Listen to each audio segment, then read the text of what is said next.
The Sanzan Mountains boast 36 peaks, with Xiaomu being the tallest. Its natural defenses make it easy to protect, but difficult to assault, making it an ideal location for establishing a sect. Mount Xiaomu hosts three martial arts sects, Zhongyue and Dongshan, Dawang Temple in Nanshan, and Shaolin Temple at its peak. Zhongyue sect is a Taoist group renowned for its strong reputation, numerous disciples, and industrious nature, arguably the largest sect in Sanzan. Dawang Temple is among the oldest monasteries, though its reputation doesn't match that of Zhongyue. It's said their standing has faded over time. Despite its prime location atop the mountain, Shaolin Temple is the least prominent. The vast temple houses only one monk and 3 disciples. One night, on the main peak of the Shaolin Temple, the master meditated and told his disciples that self-cultivation was the path to reaching the shore of enlightenment. Unexpectedly, the master declared that he would pass away that night. His disciples were shocked and asked what had prompted this revelation. The master explained that while meditating, he sensed his end was near. However, with some time left, he intended to clarify matters. One disciple dismissed it as an inappropriate joke. The master then addressed I Ching, noting his innocent and pure-hearted nature, though consumed by an obsession with martial arts to the exclusion of all else.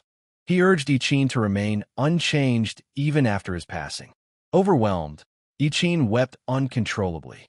Meanwhile, another disciple contemplated that if the master's prediction of death wasn't a jest, then for the welfare of Shaolin Temple, someone must assume the role of the next abbot.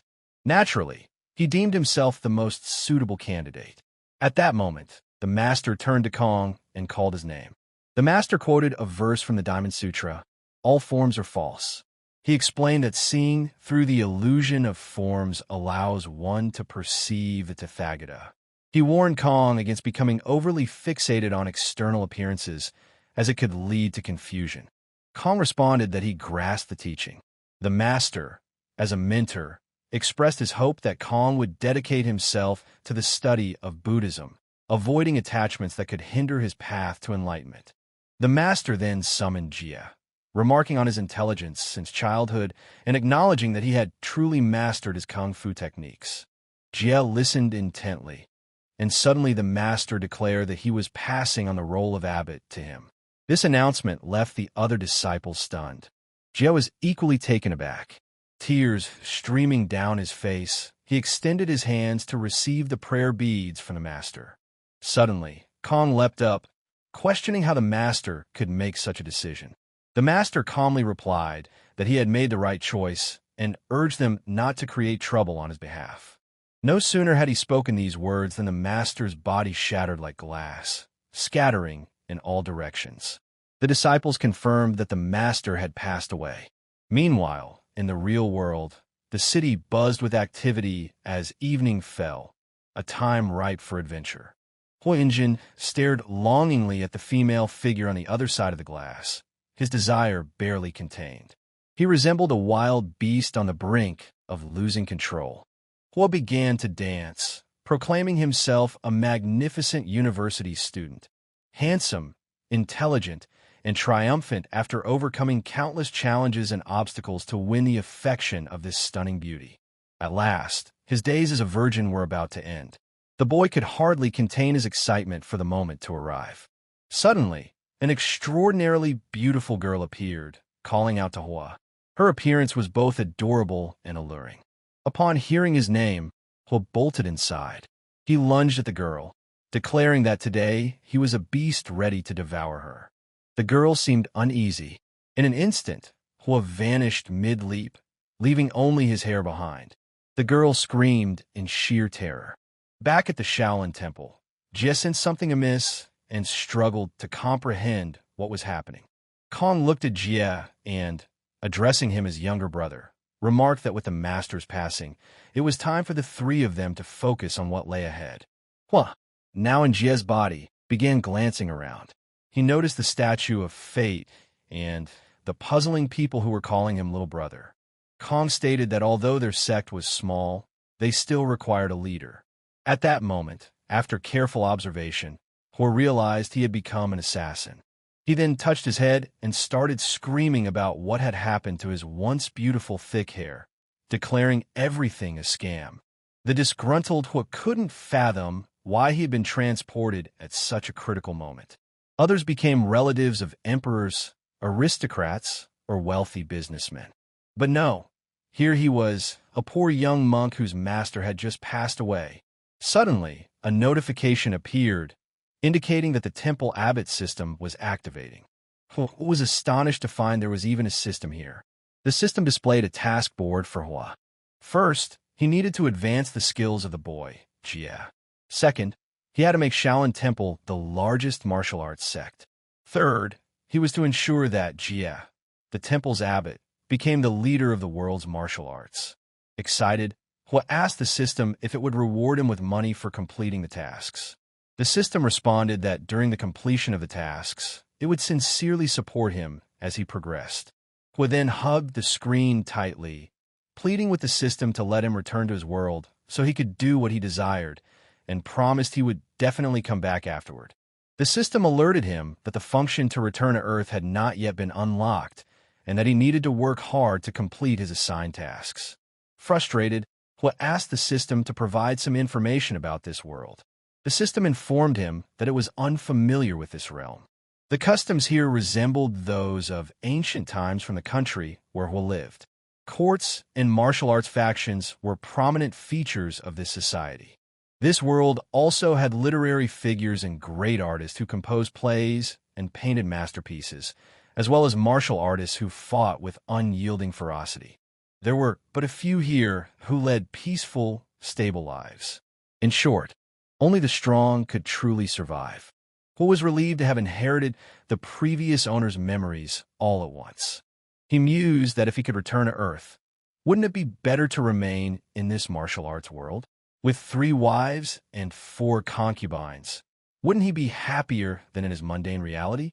The system immediately called him an idiot, warning that failure in even one quest would result in the host's immediate death.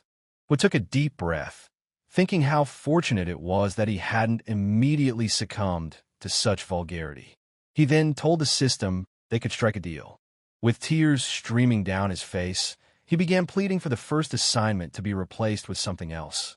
After all, he had no desire to train the boy's skills. Meanwhile, after some reflection, Kong realized how much the old monk had humiliated him. Fuming, Kong approached his younger brother to confront him. However, the moment Kong turned to Jie, Jie responded smugly, asking if Kong understood what a great fortune it was that the master had appointed him as the next abbot of the temple. A fact now known to everyone. Hua was well aware that while the old monk was alive, he had passed his position to his second disciple, Jie, which infuriated the elder Kong.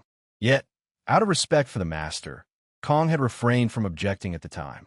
But now that the master was dead, Kong wasn't about to hold back.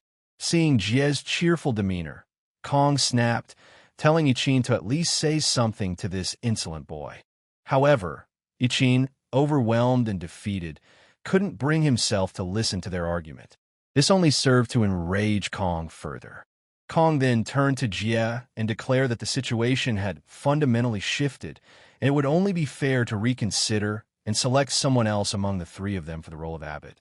Hua observed that Kong was dead set on seizing power. Even when the master had passed away, not a single flicker of emotion crossed Kong's face. It seemed the battle for the position of temple abbot was unavoidable. Moreover, Hua realized that Kong likely believed he had a legitimate claim to become the next leader, as the previous decree might have implied. However, Hua smirked to himself, thinking it was a shame that such outdated rules no longer held any weight. Hua then addressed elder brother Kong, asking why he thought the master's decision was unfair. Kong abruptly jumped up, shouting that Jie's lack of discipline, his stupidity, thievery, and even acts akin to rape made him unfit. He added that Jie didn't even understand the Dharma. Hua glared at Kong and countered, asking if Kong himself hadn't also considered becoming the temple's abbot. Kong was taken aback and quickly replied that he hadn't meant it that way. By now, he had noticed that Jie's presence had grown overwhelmingly intimidating and fearsome. He couldn't comprehend what was happening. It felt as though he was staring at an enraged King Kong. Meanwhile, an irritated Hua pressed Kong further, asking him, if he was so well-versed in the Dharma, who Buddha's father was. Kong was baffled. He scrambled through his thoughts, reviewing his knowledge, and hesitantly answered that Buddha had no father. Upon hearing this, Hua retorted that Buddha's father was King Qinfeng. He mocked Kong, asking if he didn't even know the basics. A panicked Kong stammered that this question didn't count and urged Hua to ask something else. Hua then questioned who Buddha's mother was. Without hesitation, Kong responded that it was Mrs. Maya, the wife of King Qinfeng. Hua shot back angrily, calling it the wrong answer. Kong, bewildered, asked how that could be and whether Buddha was mortal after all. Hua told him that before becoming God, the Buddha was an ordinary mortal, and the king's wife was his biological mother, but not the Buddha's mother. Kong laughed and asked how that was possible. Then Hua asked him again who was the Buddha's mother. Kong replied that he had no mother. Hua began to shout that this was the wrong answer. He said that the Buddha was swallowed by a peacock but soon escaped from its body. And then he took the bird to Lingshan and thought it was his own mother. Hua shouted that Kong didn't even know the basics of Buddhism. Hua then grabbed Kong and asked him which of the two of them he thought was more suitable for the position of temple abbot. The frightened Kong replied that it must be Jie. Hua replied to him that this was incorrect. Kong then almost went mad and asked that did the Buddha think that his personality was more suitable than Jie's. Hua replied that it was all lies, and that to the Buddha, all beings are equal. He, Kong, Ichin are all the same. Hua walked outside, his aura shining with a mesmerizing blue light, and he told Kong that only they could realize who was suitable. Kong was left completely bewildered. In the meantime, Hua went to the temple abbot's Zen room. In the room, Hua looked at the system and said it was unrealistically cool pulling something like this off. He knew he had a great advantage. Hua then sat down on the bed and said that he had gotten it from Kong and Ichin, and now he could finally see the features of the system. Hua thought that just like his previous life, this lottery system was like a wheel of happiness. The cell the pointer would point to would be his reward. The system has notified that the lottery has been activated and rewards will now be given out once a month. Hua knew that there were 36 cells, 6 of which were books with martial arts secrets, another 6 with scriptures, another 6 with Buddhist artifacts, another 6 construction books, and the remaining 12 sundries. Hua began to familiarize himself with each of the boxes to know the contents. When he reached the miscellaneous section, he learned that there was a ring knife, a pen, an oil lamp, a horse, an eagle, and so on.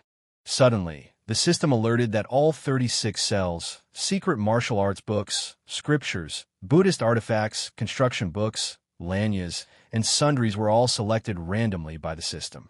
Then Hua clarified that it turns out that they would be different items in the next drawing. The system replied that they would be. Hua knew that among the 6 secrets of martial arts, the Bone Marrow Sutra is the most advanced, and hand strength is intermediate. And all the other books are of low level. Construction books teach how to build a building from scratch, but everything is described in general terms. So Hua wondered if he could build his temple on his own. He then smiled and said that this system was very interesting, and with these prizes he would be able to reach his goal even faster. An excited Hua started shouting that he couldn't wait any longer and jabbed his finger at the screen. The wheel of luck began to spin at an incredible speed. Hua watched curiously and said that it was very cool. The pointer almost stopped, and Hua began to shout that there was no need for scriptures. Although they are necessary for Buddhists, the Shaolin temple is too poor right now, so scriptures are better left for later. He knew that most of the items in this raffle were useless, except for one. And from his experience from his past life, the biggest prize in the whole roulette was 3 points of light. Hua looked at that wheel and told him to drink the grand prize. He begged it to stop at the right place. It was a real torment for Hua. The wheel kept spinning. Then the guy closed his eyes and said that according to the law of luck, he would definitely get the middle or top level prize. Then he noticed that the wheel was starting to slow down. He hoped the stop would be at the 5th or 6th cell. Hua was getting more and more nervous with each turn. He knew that some things weren't particularly useful for the temple. Some things weren't as good as a construction token, and basic martial arts weren't necessary for any Shaolin monk. Suddenly, Hua shouted very loudly, "Stop!" Kong and I Ching, who were nearby, heard this strange roar. Meanwhile, the system congratulated Hua for obtaining a basic martial art, the Iron Head technique. Hua took a deep breath and thought that if he wanted to become the leader of the martial arts league, using this technique would definitely make him a laughingstock. Hua then clutched his head and said that before he returned, he would have time to be wholesome and wise, literate and virtuous, and rule for thousands of years. Although the Iron Head technique is a basic art, it takes a lot of hard work to learn it.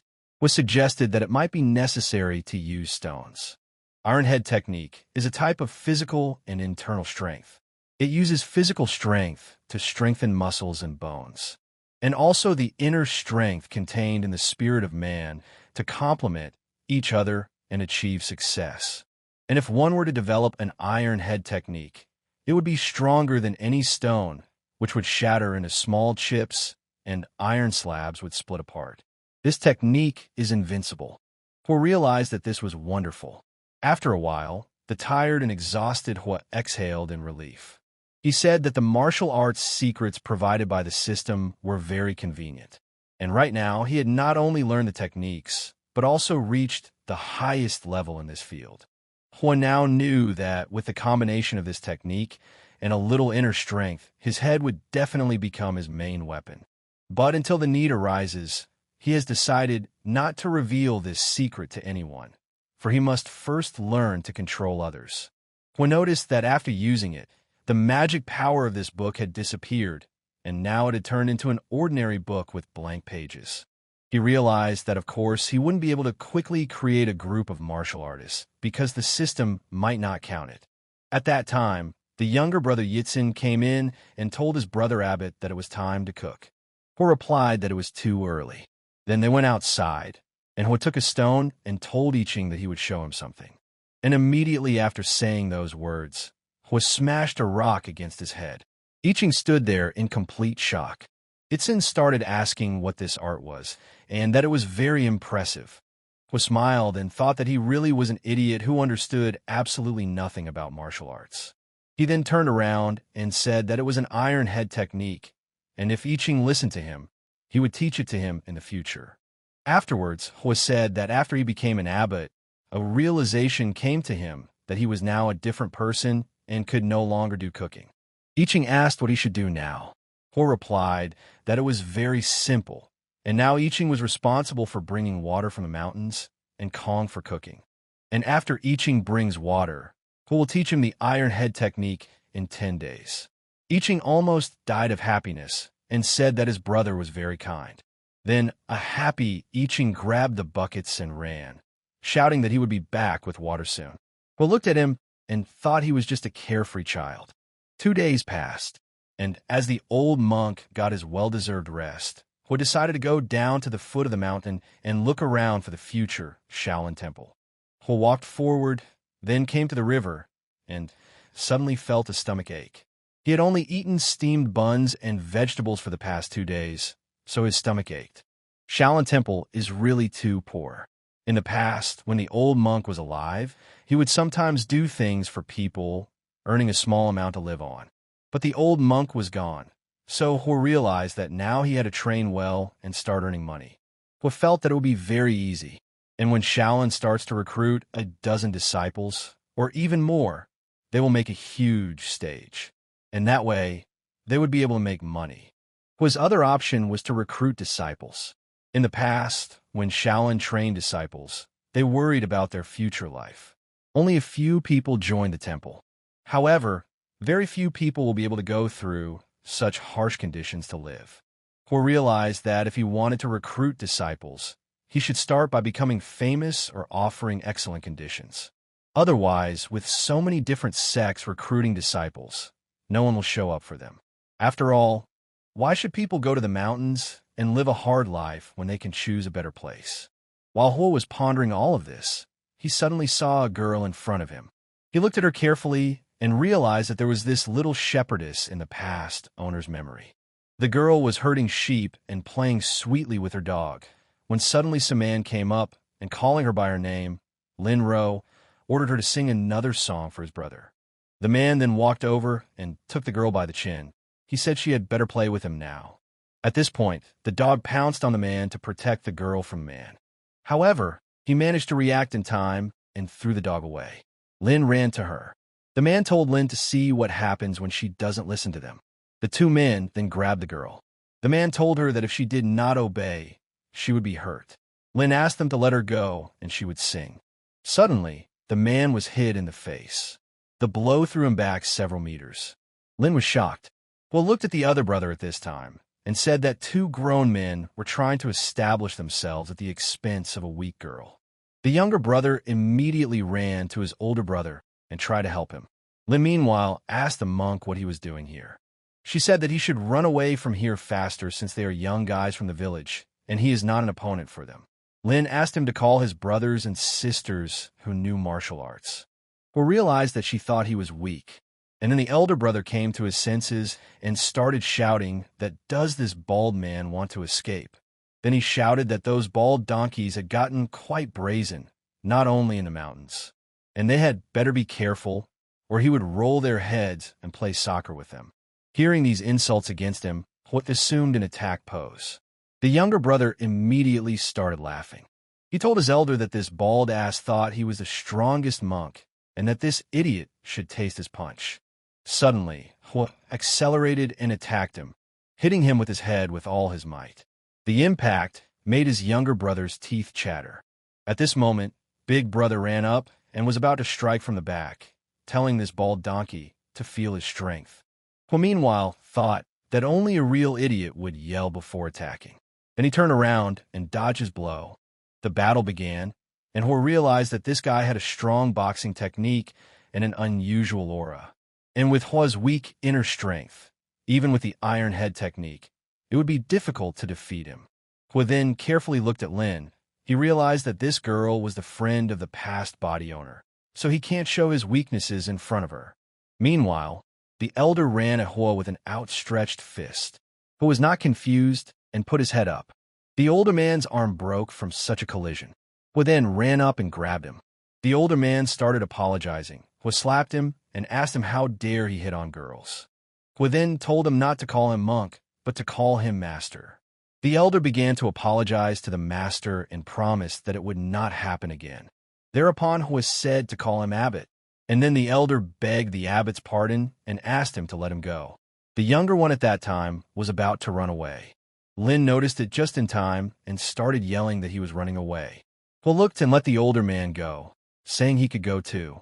Lastly, he told Hwat that his older brother was a disciple of the Chung sect. He would come home in August and take revenge on him. Hwat rolled his eyes and thought that, of course, if you beat the younger one, his older one would come along. It's a classic plot twist in conventional novels. Unexpectedly, Lin came over and asked Monk Jia why he was so reckless and what she would do if he was beaten up because of her.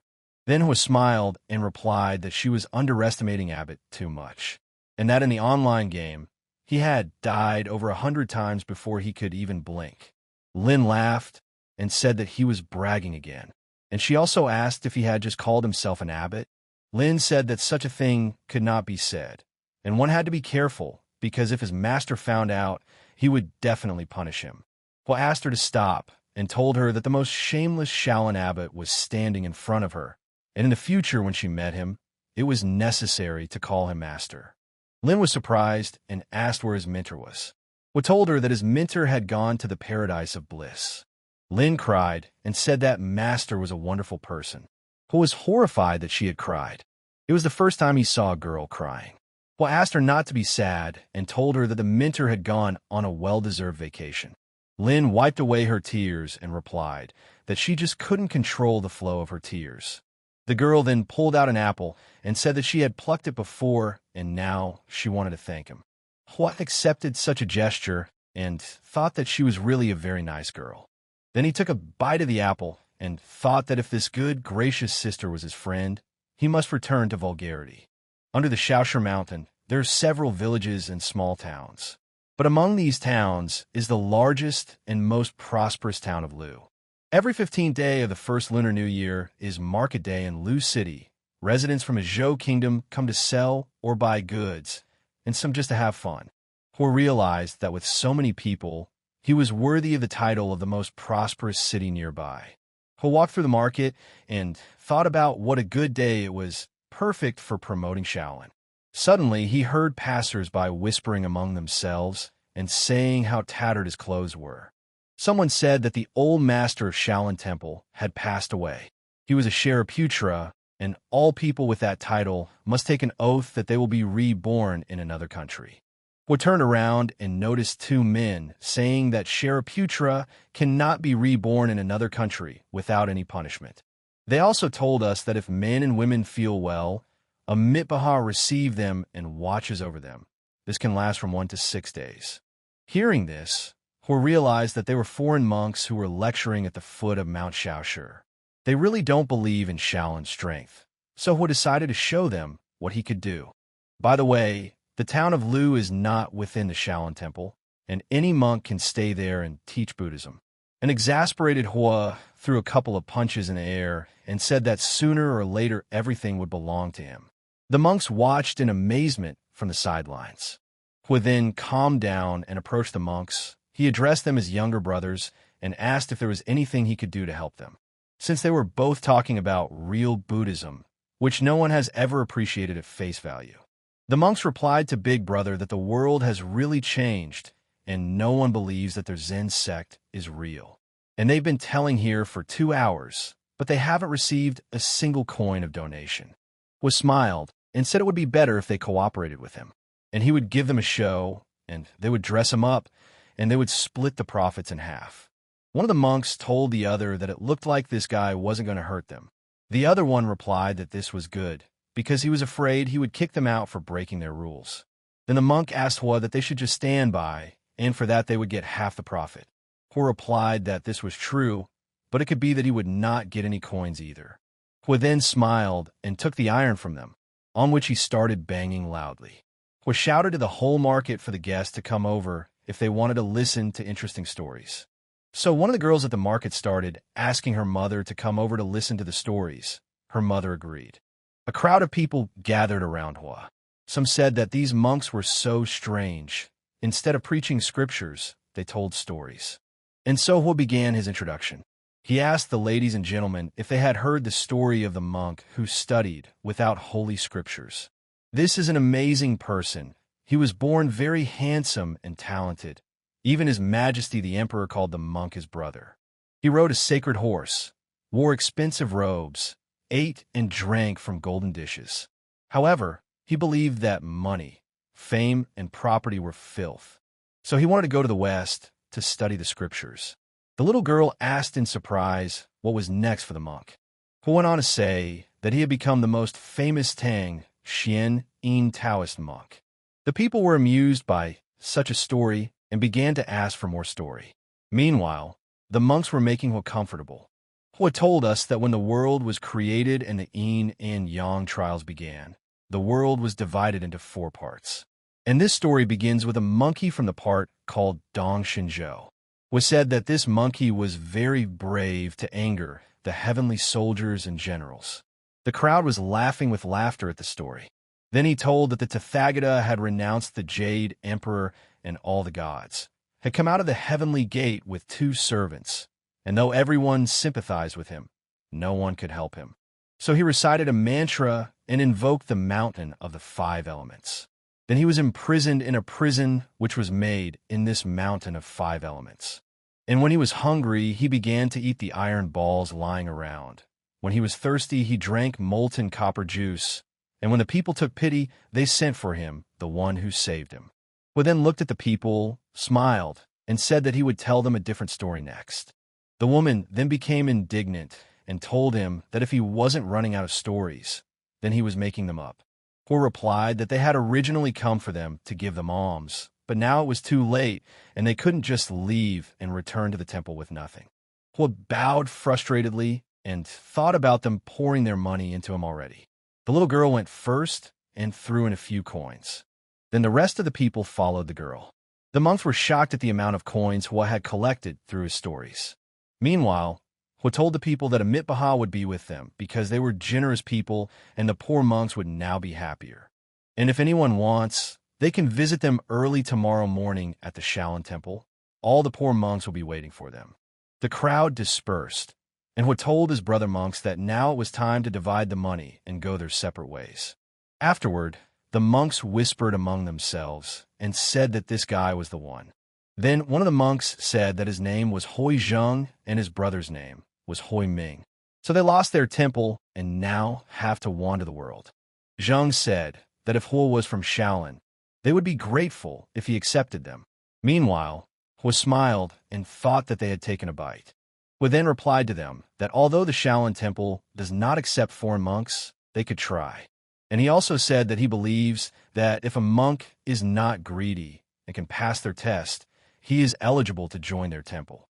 And then Zheng realized that he was not just a monk, but an abbot. The monks immediately bowed before him and apologized for treating him so disrespectfully. Hua replied that there was nothing wrong with that. Meanwhile, Zheng was thinking how a person dressed as a beggar could be an abbot. Hua then suggested that they split the money. Zheng said that they had not participated in the earnings in any way, so he should take it all for himself. Hua replied that he couldn't do that. Zheng said that they think Mr. Abbot is very talented and will be able to promote his dharma in the future, and they both want to join his temple. Hua realized that if he wanted Shaolin to prosper, in addition to rebuilding, he needed to recruit disciples to make the temple more popular. So he told the monks that he knew at first sight that they were worthy to join his temple. However, Hua realized that they shouldn't think that joining the temple would be very easy, otherwise they wouldn't see him as a true abbot. So he told them that seeing how they both wanted to enter the temple, he suggested that they join the Shaolin sect first, and for the time being, they would be respective brothers. And he will watch them and their behavior, and then tell them whether or not they will join their temple. Hua created imaginary sects that would pressure them to work hard for the imaginary sect. Thereupon the monks bowed and said that they agreed, and also that the abbot was merciful, and the poor monks would not fail him for anything. After a while at Mt. Shaoshi, Hua was climbing up, and the monks followed him. Ming asked Zheng if they had joined the Shaolin Temple too hastily. Zheng replied that it was the right thing to do, since he has a hunch that if they follow him, they will always have enough food. Finally they got there, and Hua said, "Here comes that Shaolin Temple." Then Hua went to his brothers Kong and I Ching and said that they could meet their brothers. Kong and I Ching were surprised. Hua introduced his brothers and said that they were the new Shaolin disciples, Hoi Zheng and Hoi Ming. I Ching was happy that he now had a younger brother. Kong was wary. He didn't know if these disciples would be obedient. Hua then said that Zheng and Ming would sleep in the room together with I Ching. Now we should rest since there's a lot to do tomorrow. Before going to sleep, Hua pondered that the Shaolin building was too crowded, and he was afraid that this small temple would not be able to accommodate many people. So he decided to expand this building as soon as possible, but he needs money to do so. After a while, Hua was excavating. At that time, Kong came to him and said that the blue brick for paving the floor had run out. Then I Ching came in and said that the owner of the brick house had come to ask about money. Just then, Zheng and Min came over and reported that there was no more food in the temple and all their money had run out. Every time Hua went to bed, he saw his brothers in front of him, who were always demanding something from him. Such nightmares would make Hua jump up at night. He would see a silhouette in front of him and say he had no money. The next day, Itzin informed him that there were many people outside who wanted to see him. Hua went outside and saw a crowd of people in front of him. They said they had come to hear his stories. Some even came from another city. A woman said her child couldn't sleep last night until she heard the story continue. The little girl asked him to write a book. Hua bowed to them and said that he had not seen them for only a couple of days and they had not changed in any way. He also said that he had planned to worship and incense the Buddha today, but he could tell them the story of the journey to the West, but not for long. Someone in the crowd said that there were also 4 other monks here, and he could ask them to do things for him.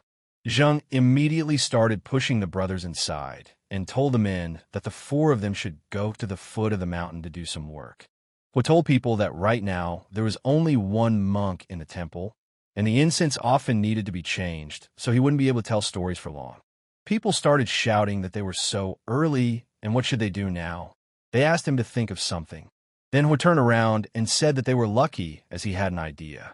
He said that each of them could buy some incense and put it up so that the Buddha would not only see them, but also bless them. He realized that this was a great way to make money. One of the men immediately said that he would buy 2 sticks of incense, but only to start the ceremony faster. He then said that all they needed to do was just throw 3 coins and light the stick on fire. A man came up to do all this and asked, why does incense smell like oil? Then it was said that there is oil in the incense, so that there is more energy from the flame. The more incense that burns, the more devotees will receive the Buddha's blessings. After that, everyone began to approach the incense. He told everyone that they should not let the incense go out because it was disrespectful to the Buddha. And if it stops burning, the poor monk will be forced to interrupt storytelling for the day. Also, he'll recall that the last time he had talked about the great sage Chi Tian. At this time, he thought about the fact that 1 stick of incense and oil costs 3 minutes. And he bought them in bulk, 1 copper coin for each stick, so he earns 2 coins every 3 minutes. He realized that he could earn 40 coins in an hour, and if he narrated for 5 hours, he could get 2 silver coins.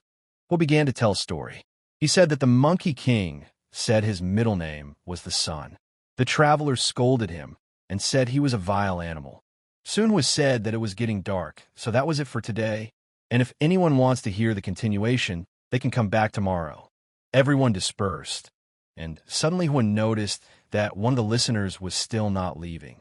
The man introduced himself and said that his name was Qian, and that he had heard the abbot's name and had come here to meet him.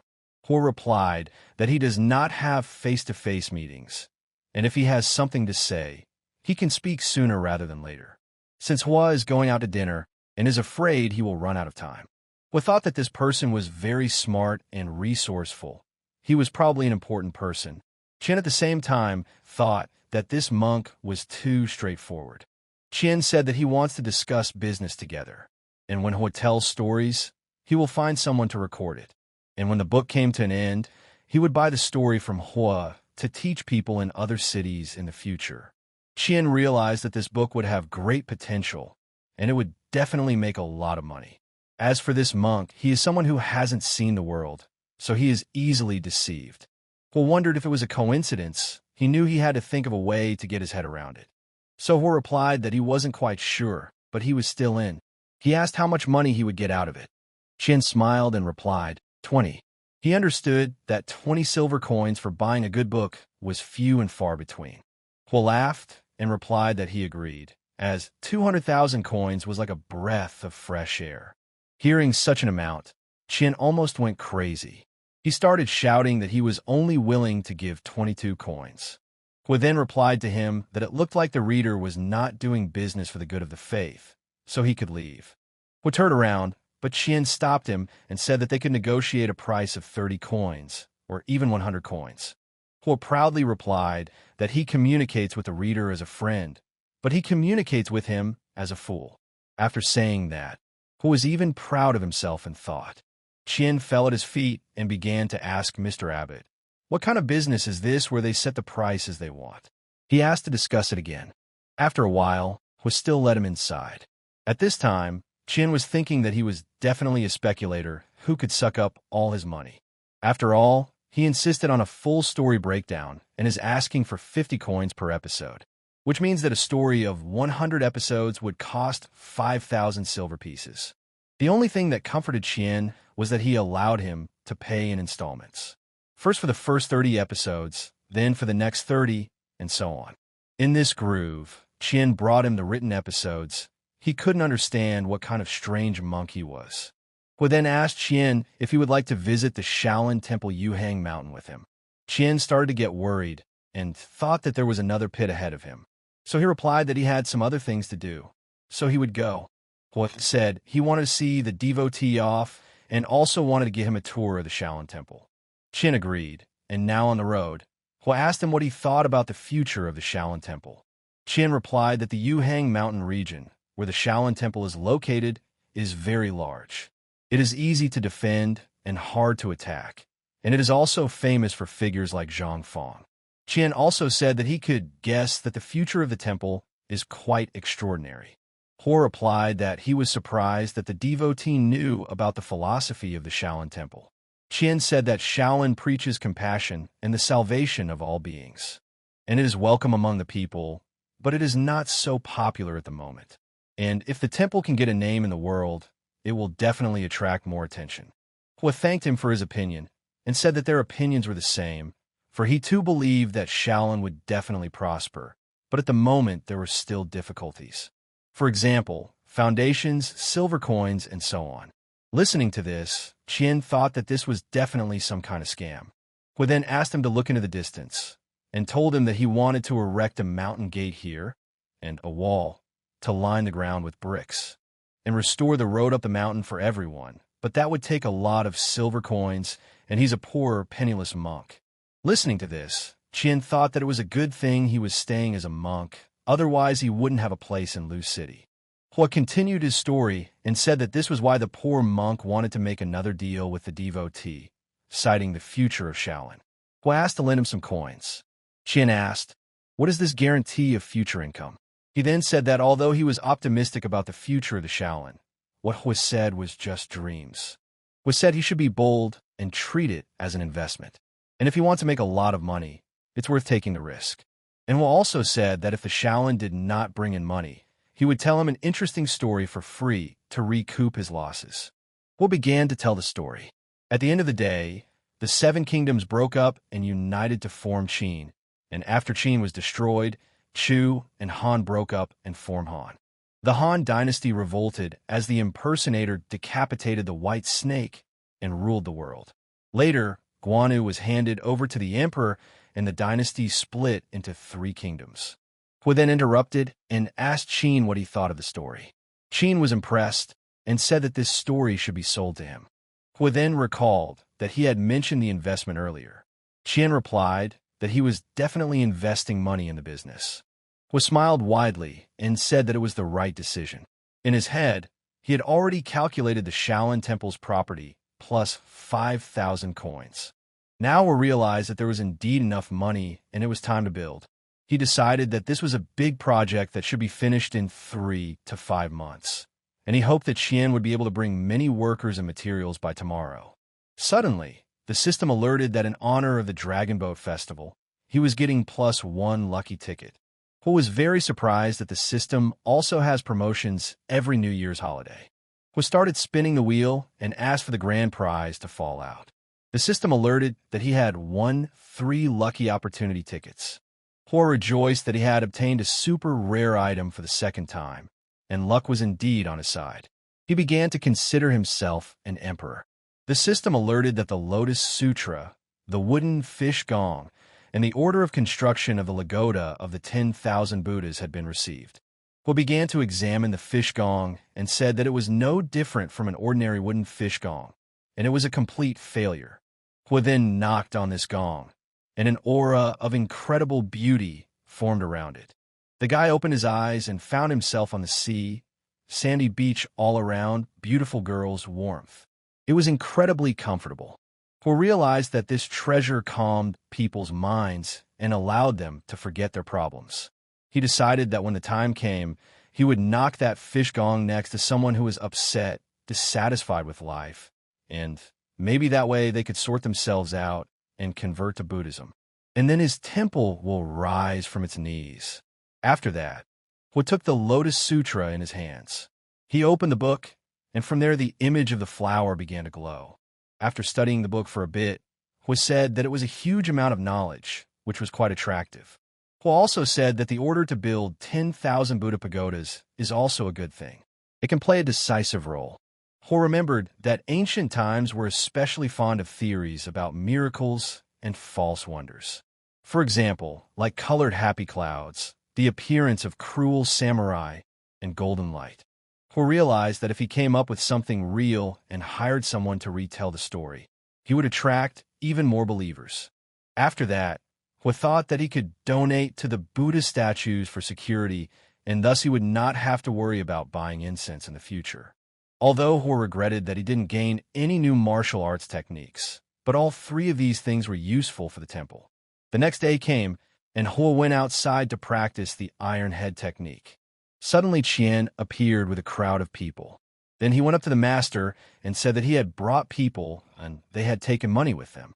Seeing this, Hua couldn't help but be overjoyed.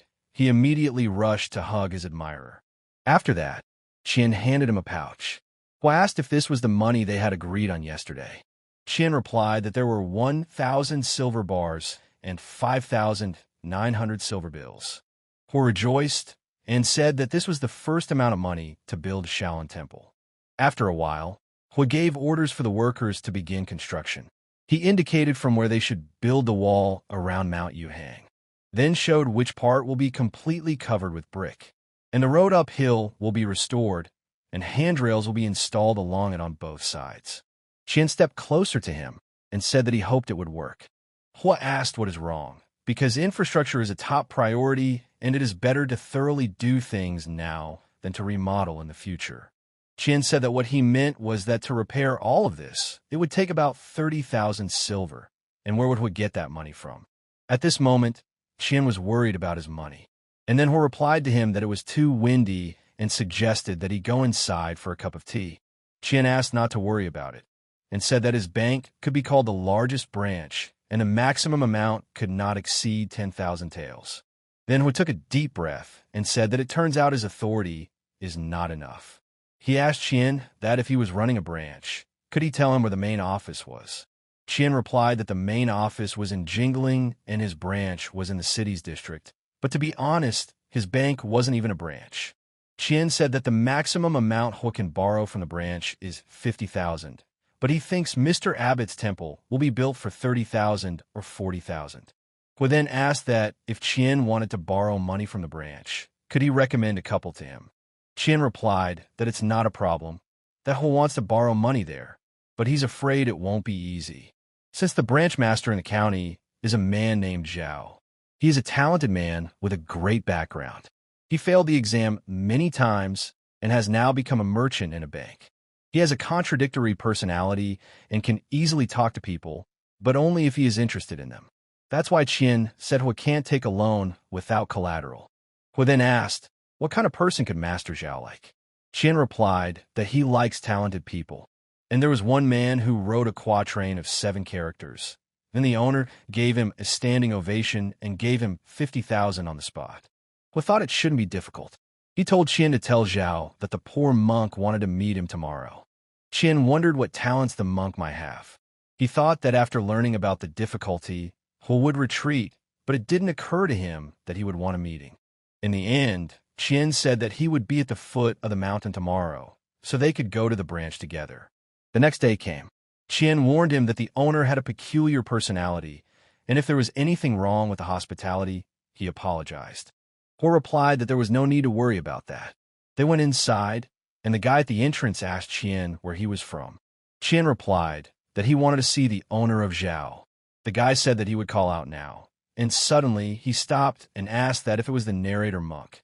Hua bowed and replied that it was indeed him, the poor monk. At this moment, Hua thought that he didn't expect to meet a little fan. The guy ran up to him and started saying that he had come to the Shaolin Temple 2 days ago to listen to his stories. He assured me that his stories were very interesting. Qian stepped in and reminded the guy that they needed to see their master soon, and he should let him know about them. The boy ran and asked the abbot not to leave, since he wants to know what happened to the king of the monkeys after his imprisonment. Hua smiled widely and thought that he was quite a talkative and nice guy.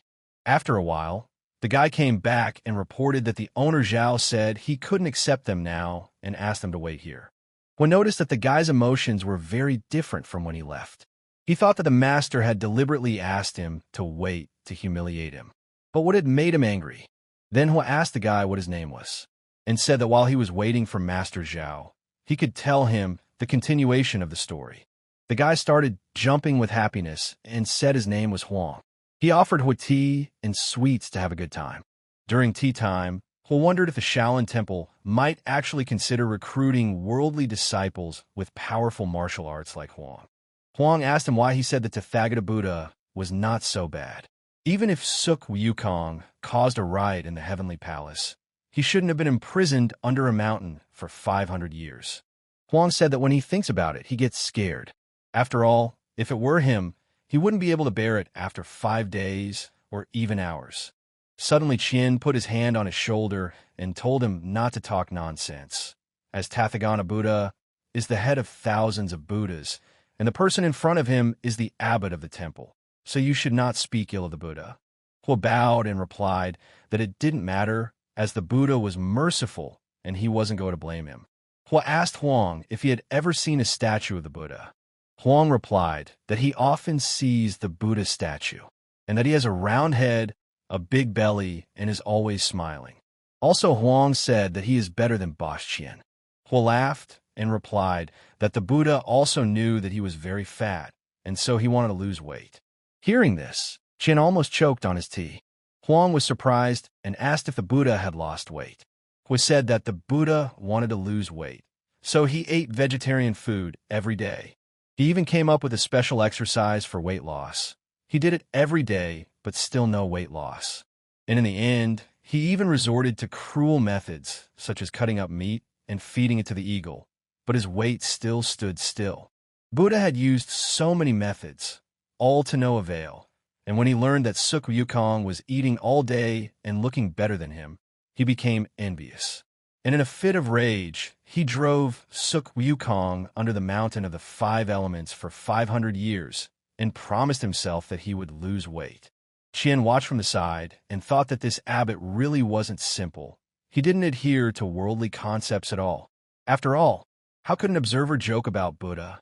Soon it was evening, and finally Huang announced that Master Zhao had invited guests to a banquet and was asking them to join them. Qian thought that Zhao letting them spend the whole day here and inviting other guests at night was definitely not a show of friendliness. Qian was going to talk Hor out of it, but Hua told him that if they were invited, then they were appropriate, and asked Huang to see them off. The guy asked to follow him. Soon they arrived, and Huang informed Master Zhao that Shaolin Abbot and salesman Qian had arrived. Zhao said that he was happy to meet him, and since everyone was gathered, he would introduce the rest of the guests. Zhao said it was the pride of their county, the fairy of iron tenacity and romantic hero, Chun Dingchen. Zhao also said that Chun is a celebrity in their neighborhood. Not only does he have an elegant literary style, but he is also excellent in martial arts. He's awesome at punching holes with a folding fan, and he once killed 4 great villains outside of town to keep the neighborhood safe. At this moment, Qian thought about the fact that there weren't any 4 villains, just little gangsters. Hua meanwhile bowed and apologized for the disrespect since he was a hero. Zhao then introduced the warden of Fuwang Temple, Master Li Xian. He is the younger brother of Master Lingkong, the temple keeper practicing Buddhism and martial arts. Then Zhao introduced Qian and said that he was the treasurer of the bank in the city of Luha. Then he pointed to Hua and said that he was a monk from the temple. Hua bowed and realized that Zhao was clearly hostile towards him, although he had never met him before, so he doesn't know why he's acting like this. Li bowed to him in return and said that the Shaolin Temple is also on Shaoshan Mountain. It is located on the highest point, the place is good, but the sect has long been established and there is no reputation. Li also said that the Shaolin population had also disappeared, and with it their skills. And now there are probably only a few disciples left, and he doesn't even know how good they are. And also, judging by Abbot's age, Li said he should only practice martial arts, and is most likely not strong in Taoism. Hor replied that he didn't agree with what Master Li said, although there are not many disciples in his sect, but everyone is connected by their hearts. And recently some monks have joined them. And as for the theory of martial arts and Buddhism, Master Li's words are even more wrong. There is no limit to learning, and one who achieves this understanding is very good. Hua said he believes his sect is as good as any other sect in Buddhism, and sooner or later Shaolin martial arts will be known all over the world. Master Li got angry and started shouting that his demands were too high, and how dare he say that Shaolin martial arts will be known all over the world. Hua told him that in less than 3 years, Shaolin would be known to everyone, and Master Li should just wait and see it. Master Li further lost his temper and said that since Abbot was so confident, he wanted to exchange a few moves with him and asked, would he dare to fight him? Hui answered him no, since this is Zhao Seller's house and he is a scholar, and he doesn't like fighting battles. And as guests, they must abide by his rules. And after they come out, they can fight. Li realized that he had come here today to borrow money, and so he tried not to cause trouble, but he wasn't going to just let the abbot go. So Li said the discussion would be postponed for a while. But Abbot just said that in his school, Buddhism and martial arts are not inferior to other schools. And since Seller Zhao is a scholar, maybe he can compare kung fu from books. What gave it some serious thought. Master Li started laughing and asked that if he was afraid. And anyway, if he apologized, they would forget about this situation. Qian tried to say something to the abbot, but Ho replied that it would be better, but if they were talking about Buddhism, it was likely that Seller Zhao wouldn't be much interested in it. After that, Ho smiled and asked, what about poetry? Zhao was surprised at this. After that, Zhao clapped his hands and said that it was a good suggestion, and it was wonderful for him to hear their beautiful poetry. Master Li said that poetry is certainly good for entertainment, but one should not forget the prize, as it must be worthy, otherwise the poems will not be very enjoyable. Zhao asked what kind of prize he wanted. Li said that the prize should be something they really want. Li clarified that if the poem he would write was approved by Zhao, he would like to receive the 30,000 taels he had previously mentioned. Zhao replied that if the verse was suitable, giving him that money wouldn't be a problem. Unexpectedly, Qin said that he was from the street, so he had heard many verses, and why shouldn't he become a judge? He thought about the fact that it was likely that the three people had already discussed the loan issue and were now just pretending. Zhao asked the abbot what he thought about it. He replied that if the poor monk's tee sounded good to his ears, he would have to ask to borrow 50,000 taels. Hearing this, Li grimaced. Zhao replied that in that case, it would depend on whether the monk had the talent for it. Zhao then asked what awaits those who lose. Chun said that whoever loses will be fined a bottle of wine. Zhao replied that it wouldn't work that way, because if Master Li and the abbot had to drink a bottle of wine, it would be a violation of their commandments. Chen asked what Li thought about it. Li replied that if he lost, he would punish himself with a bottle of wine, just like the hero Chen said. Then everyone looked at the abbot and asked what he thought. Chen meanwhile thought that even if the master was better than the abbot, but he was still their guest, and they were humiliating him like this. He realized that if Li wanted him to break his commandments, the only one who would do it was him. But he realized that even if he lost, he was not afraid of such punishment. And then Ho replied that since Master Li was so brave, the poor monk could not keep up with him. He said that wine and meat pass through his stomach, but the Buddha is in his heart, and in case he loses, the Buddha will understand the poor abbot.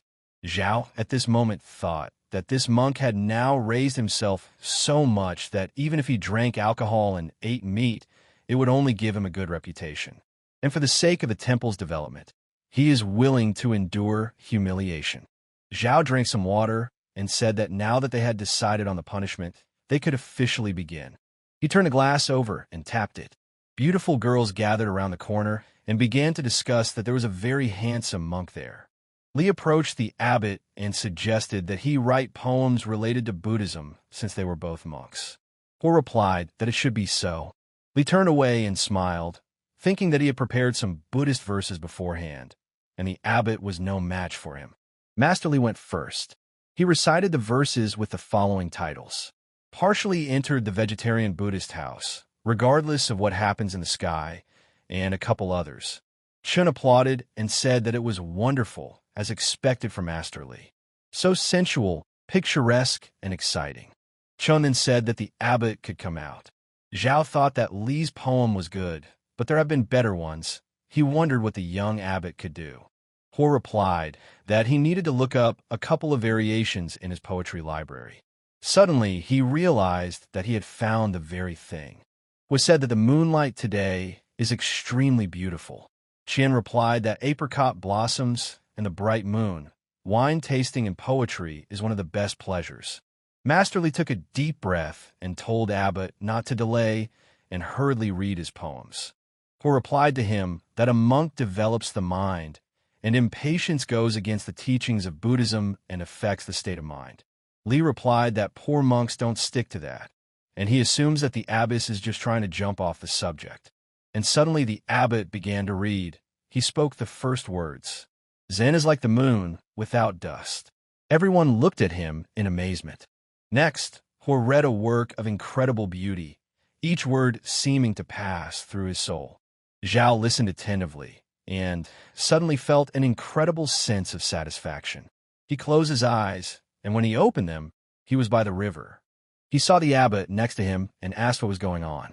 He struck the fish gong again, and after that blow, they found themselves on a huge whale that soared through the air like a bird. Zhao couldn't get enough of it. He said that the feeling of spring wind was really amazing. He struck again, and Zhao came to his senses.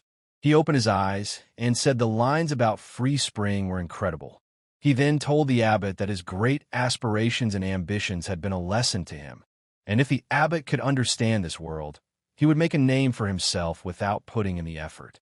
He replied that he was honored and fortunate, and at present he wants to build a place for Shaolin monks to live and study. And so he came to ask for his help. Zhao bowed to him in return and said that he admired the righteousness of the abbot.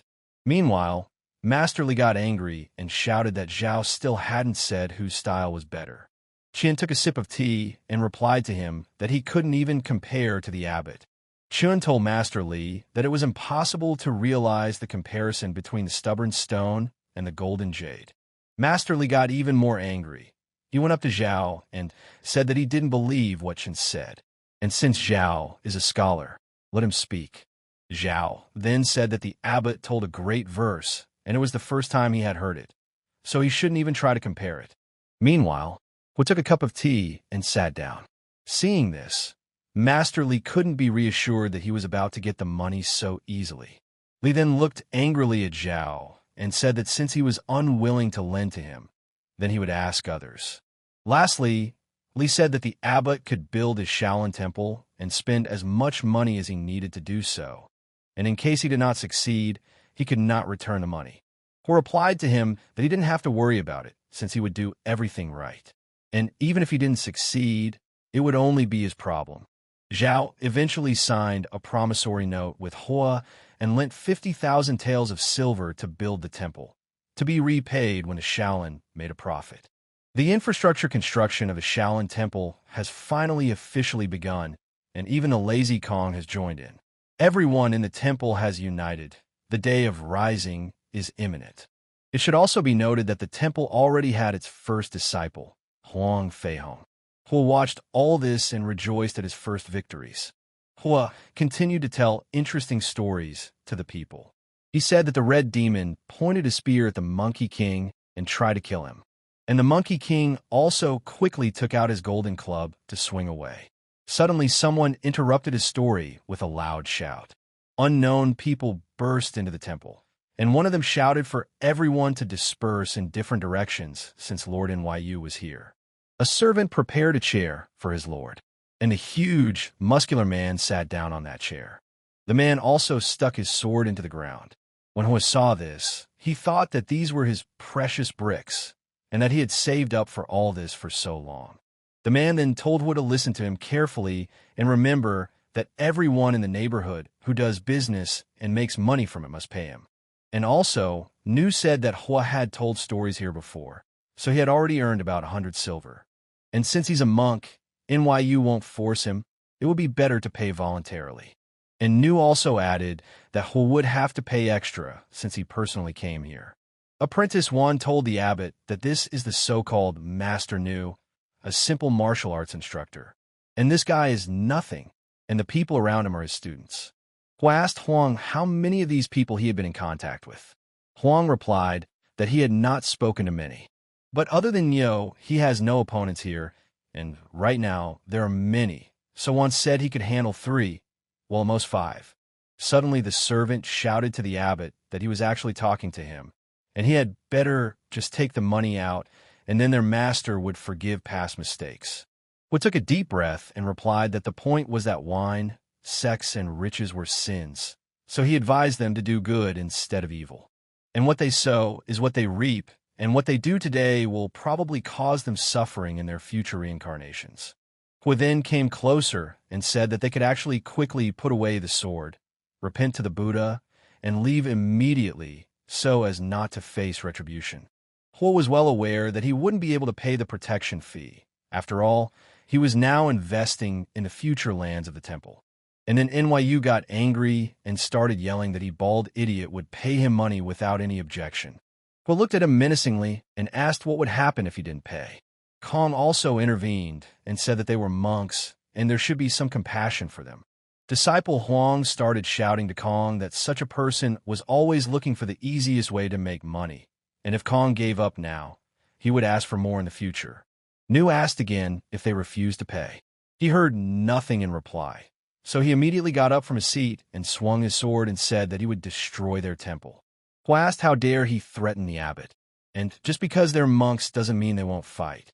He then told his brothers that it was necessary to deal with these insolents, and Wan began to attack. Kong and I Ching also attacked the brigands. Kong poked one of them in the eye with his fingers, and at this time, Nu decided to attack the abbot. Hua, at that moment, thought why the strongest one was coming at him. Hua noticed that NYU wanted to cut off his head. He thought he would let Nu come closer and Hua would show him what that bald head could do. Meanwhile, NYU was very angry and yelled that he couldn't take it anymore and would kill that bald donkey. Nu swung his sword, and at that moment Hua put his head under the sword. The brother monks and the disciple began to shout to their abbot. But as soon as Nu struck, his sword bounced and flew out of his hands. NYU couldn't believe that this was possible. After that, Hua took a deep breath and calmly told NYU to put down the knife and face the Buddha right now. Otherwise, he would have to act. Nu looked at Hua in horror and started shouting that he was a monster. Then he ran away from the temple in fear. His men, meanwhile, stood bewildered, and Hua asked them menacingly if they would help them get out of here. They started running away and said they would leave on their own and not bother them anymore. People around started saying that Master Abbot was very strong and it was unrealistically cool.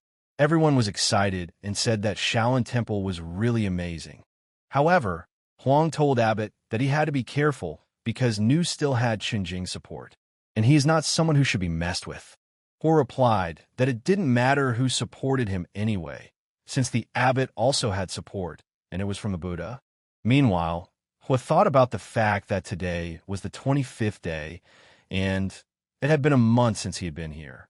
That meant that at 12 o'clock he would be able to play the lottery, and this lottery will determine if he can handle the future problems associated with Nu. Night came, all the monks went to bed, and the system asked Hua if he would like to use the lottery ticket right now. Hua said yes. He realized that luck was very important this time, as the temple had become popular and more enemies would appear. And if Hua can't acquire high-quality martial arts techniques, he can safely start preparing for the worst. Hua knew that after more than 20 days of cultivation, his ability to take qi into his body had become much stronger. And if he could combine that with technique, what happened today would no longer happen. So far, luck was on his side, but this time it would be all about the Shaolin Temple, and Hua didn't know if his luck would continue. Suddenly, the system congratulated Hua for obtaining the Lion Roar technique. It is an iconic Shaolin martial art. He can destroy with his sonic attacks. Hua rejoiced, and suddenly he realized that it was midnight. And if he used this technique in the temple, it would definitely cause a commotion. So he decided to go to the back mountain. Lion's Roar is one of the 72 Shaolin tricks. After using it, the tongue explodes with thunder and the sound waves can travel dozens of miles. People nearby will be terrified when they hear it. If they don't have the inner strength to defend themselves, they will be killed by the huge sound waves. In severe cases, people bleed out and die, their arms and legs broken by the vibrations. Meanwhile, Hua came to the mountain and decided to test the technique. He took in a full chest of air and shouted loudly as he exhaled. There was an incredibly powerful sound that cut through the tree trunks and broke them. Hua said that this roar was simply terrifying. Then Hua suddenly felt very bad. He didn't understand what was happening. Hua plopped down on the ground and thought that although he had obtained the full essence of a lion's roar, it didn't mean that he could produce the strongest lion's roar. And he also thought that the reason might be that his inner strength was too weak. And if he didn't learn it, he would be in trouble. Suddenly, Hua heard someone asking in a terrifying voice, "Who's there?" Hua became alarmed. And suddenly someone unknown grabbed him by the throat and asked him who was this child who dared to disturb the old man. At this moment, Hua didn't realize who this master at the back of the Shaolin Temple Mountain was. Hua then gathered all his strength and used the lion roar technique. It was a very loud sound. After that, the creature retreated, and Hua reflected that if he had wanted to kill it, he would have done it long ago, but he let it go, and it was most likely a warning. And it's possible that this mystery man can't leave the place for whatever reason, so he can only intimidate. Either way, Hua realized that it was dangerous, so he decided that he had to find a way to get him out of here. Hua came to the temple and thought that according to the plan, the temple could be divided into 4 parts. In the first and second areas would be the Bell Tower, the Hall of Heaven, Guanyin Hall, Vajra Hall, Mida Hall, Weidua Hall, Mundushri Hall, Medicine Master Hall, the 10 Reincarnation Halls, the Main Hall, and other Buddhist halls. And the rest of the rooms will be mainly for pilgrims and tourists. The third area will be the Inner Shaolin Temple, which includes the Zhai Hall, dormitories, Arhut Hall, Bodhi Hall, Prajna Hall, Dharma Hall, and Martial Arts Field. And regarding the fourth part, Hua decided that he needed to rely on the manifestation of the Buddha. The system asked if Hua was sure he wanted to use the 10,000 steps construction token. Hua confirmed. The token shattered into thousands of different shards. Each shard literally created a miracle, creating structures of incredible beauty. Hua looked at it and said, "This is the truest miracle. This is the treatment given to the Son of Heaven." Hua thought it was a shame that he had just feared the mysterious man on the mountain. After all, how could he compare to him? Then he went inside. There are 1,500 big and small Buddha statues on the first floor alone. The second floor is similar to the first floor, except that the center Buddha statue has become a bodhisattva. There are over 10,000 Buddha statues on all the other 8 floors. Hua said that these are the real 10,000 steps. Soon Hua climbed to the top floor and thought that the tower had been erected on the ground overnight. And such a miracle would surely increase the number of believers in the Shaolin Temple. With a good solid base, it would be much easier to recruit students in the future. Hua realized that he was one step closer to completing the task, and thus to freedom. Suddenly, Hua heard I Ching shouting to his brothers that it was time to wake up. And at the same moment, a crowd of people broke into the temple to listen to the stories. As soon as they entered, people began to shout that this was a real miracle, and that Buddha himself had appeared. They began to bow and ask that the Buddha bless them and their children. Some asked for help in finding a good man, some asked for a child. Hua watched this and smiled. Then he wished them all good morning from the top floor of the tower. People told him that it was a real miracle. Suddenly, Hua took a step forward and began to fall downward. People were startled and were even more shocked. Meanwhile, Hua landed on his head. I Ching ran up to him and asked what was going on here. Hua stood up and said that the Buddha had recently visited his dream. And Buddha said that he was touched by the sincerity of the Shaolin Temple, and for that he would create a miracle. And these 10,000 steps are the proof of that. People could not contain their excitement. They asked to be allowed to visit the Buddha's miracle. Everyone was curious to see what was inside. Hua asked them to calm down and said that Buddha had given him an order. This tower can only bless 10,000 families. Therefore, if they really believe in Buddha, they can visit the tower. The rest of us can only watch from the outside and burn incense near the tower. Hua realized that if so many people came in, the tower might collapse. Besides, he needs to rely on this tower to make money, and he can't let them in for free. People were surprised that this was the Buddha's wish. Then one of the girls asked the abbot how to please the Buddha. Soon people began to buy Buddha statues from the tower. For 5 taels of silver, Hua sold a small statue. He was selling a medium-sized statue for 12 taels of silver. And Hua also said that if someone paid 100 taels of silver, he would have access to all the rooms. After a while, a huge queue formed outside the temple. Everyone wanted to go inside and see the miracle with their own eyes. Shangguan Xiong was also standing in line with his servant. The servant told him that he had checked everything, and yesterday, after the abbot had scattered all the rascals, he had told everyone that the Buddha would soon appear. And after that, this tower appeared. Shun said that this little temple really should be grateful to the Buddha. Shun asked if he had checked this abbot. The servant told me that the name was ABBOT Jie, and he had been in the Shaolin temple since he was a child. And when their master died, the power passed to him, and he also has an older brother and a younger brother. Xiong asked what about martial arts. The servant replied that Shaolin temple is not famous in the martial arts world, so not much is known about it. Then Xiong asked that didn't he say that NYU was ready to attack at any time, and told the servant to go and stir up a conflict between them so that NYU would test all his capabilities. The servant set off, and Shun stopped him. He told him to remember that he must have someone secretly guard this abbot if he could really communicate with the Buddha. Meanwhile, a fellow from the crowd approached the abbot and said that here were his 5 taels of silver to ask the Buddha to bless his family. He replied that if he was sincere, the Buddha would hear him. Suddenly, He discovered NYU in the crowd. He thought that this guy was in the crowd, waiting for an opportunity to take revenge on him. He realized that he could knock these rascals out with his lion's roar, but since there were so many residents here, he would have to find another way to get rid of them. He knew that there was always a way out. He then told the residents that the Shaolin Temple was blessed by Buddha and would continue to show miracles in the future. And he also said that there are people who want to destroy the temple and make Buddha hate the place, who have come and are coming to the temple repeatedly to do harm. And by acting this way, they are not only enemies of the Shaolin, but enemies of everyone. He asked the villagers to think about it and asked if they could tolerate such behavior. The residents revolted and began to shout that they would defend the pagoda, defend the temple. Then he pointed his finger and said that it was them, the second bull gang from Dangfeng County. Although Buddha is merciful, they should teach them a lesson. They didn't know how to react and got angry. Meanwhile, people from the crowd started attacking them. With the whole crowd, they slaughtered these brigands who were begging for mercy.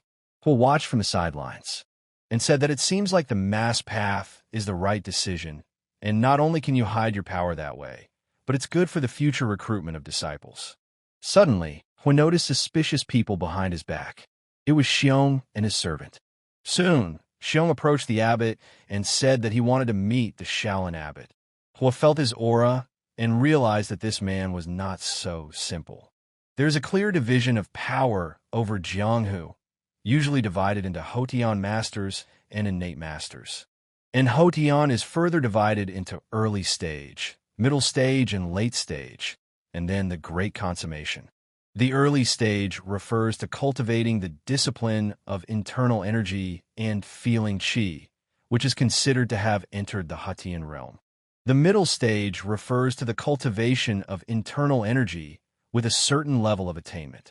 That is, reaching a point where internal energy can pass through the meridians and travel throughout the body. At this time, attacks using any part of the body supported by internal energy can do a lot of damage. In later stages, internal energy can radiate outside the body so that people can clearly feel it. Hotian perfection means that the attainment of inner energy has reached the realm of small success, at which time the energy can be reset, achieving a return to the basics. Meanwhile, he noticed that this man's gaze was like a torch, and he was most likely a late master Hotian, but he didn't realize whether he was an enemy or a friend. Xiong suggested a talk indoors. He wondered that as soon as he arrived, he invited him to talk indoors. Is he a Buddhist, or does he want to become a monk? Soon Xiong said that he had arrived uninvited to speak to the abbot. He replied that he was sorry to have to welcome him here. Xiong said that he was a simple commoner with a small fortune, so he was not worthy of the title of guest of honor. He told him that if he came to the Shaolin to find an abbot, but has to hide his identity, then he is not liberal enough. At this moment, he thought about how he didn't trust him. Then Shun asked what the abbot saw, and he replied to him that unless he was wrong, Xiong was most likely from the army. Hearing this, Xiong became angry and could not contain his anger. His aura shone incredibly powerfully. Suddenly, his servant rushed in and asked what that murderous aura was and what was going on here. Shun stopped him. Xiong said that if he wasn't sure that he had never seen the abbot before, he would have doubted his identity. Xiong then sat down and said that since the abbot could see who he was, he would not hide that he was indeed from the army. Afterward, he said that this time he had really come to the abbot for something. Because the father of a friend of his had believed in Buddhism all his life and had sought to have something of the Buddha nature in his life. And for this reason, the old man traveled all over the world and spent a great deal of money, but was never able to get what he wanted for many years. And a few days ago, Xiong heard that a miracle had appeared in the Shaolin temple. And since he was here on business, he came to visit the abbot, in the hope that he could get something of Buddha nature to help his friend's father fulfill his wish. He replied that it was not difficult, but if he believed in Buddha, he should come to their temple in person to show his sincerity. At this moment, He thought that he really didn't want to deal with the government, especially the military. He is in favor of peace and order. He also realized that if he didn't agree to his request, Xiong wouldn't back down. And since He couldn't resist, he decided to make friends first.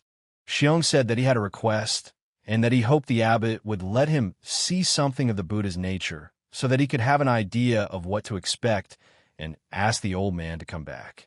He replied that that would be great. And he also said that Xiong was in a depressed state, so he should listen to the sound and calm his mind. Hua struck the fish gong, and Xiong found himself in a paradisiacal place with girls of incredible beauty all around him. Shun asked, "Where is this located?"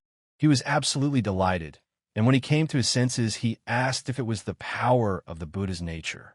Xiong then bowed and said that if one day he left his official duties, he would come to Shaolin and stay with the Buddha for a long time.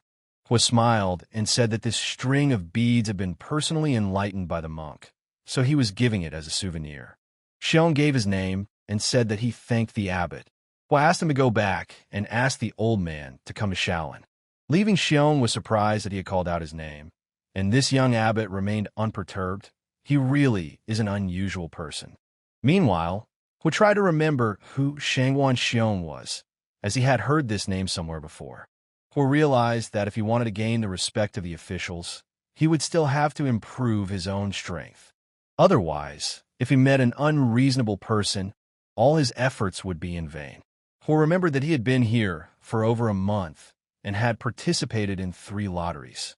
The next drawing is still a month away, so he needs to practice his skills diligently during that time to avoid situations like this. After all, when Hua used the lion's roar, all of his internal energy was drained. Hua realized that Shaolin had gained popularity now, and more people would be coming soon. So he figured they could use such an opportunity to recruit disciples.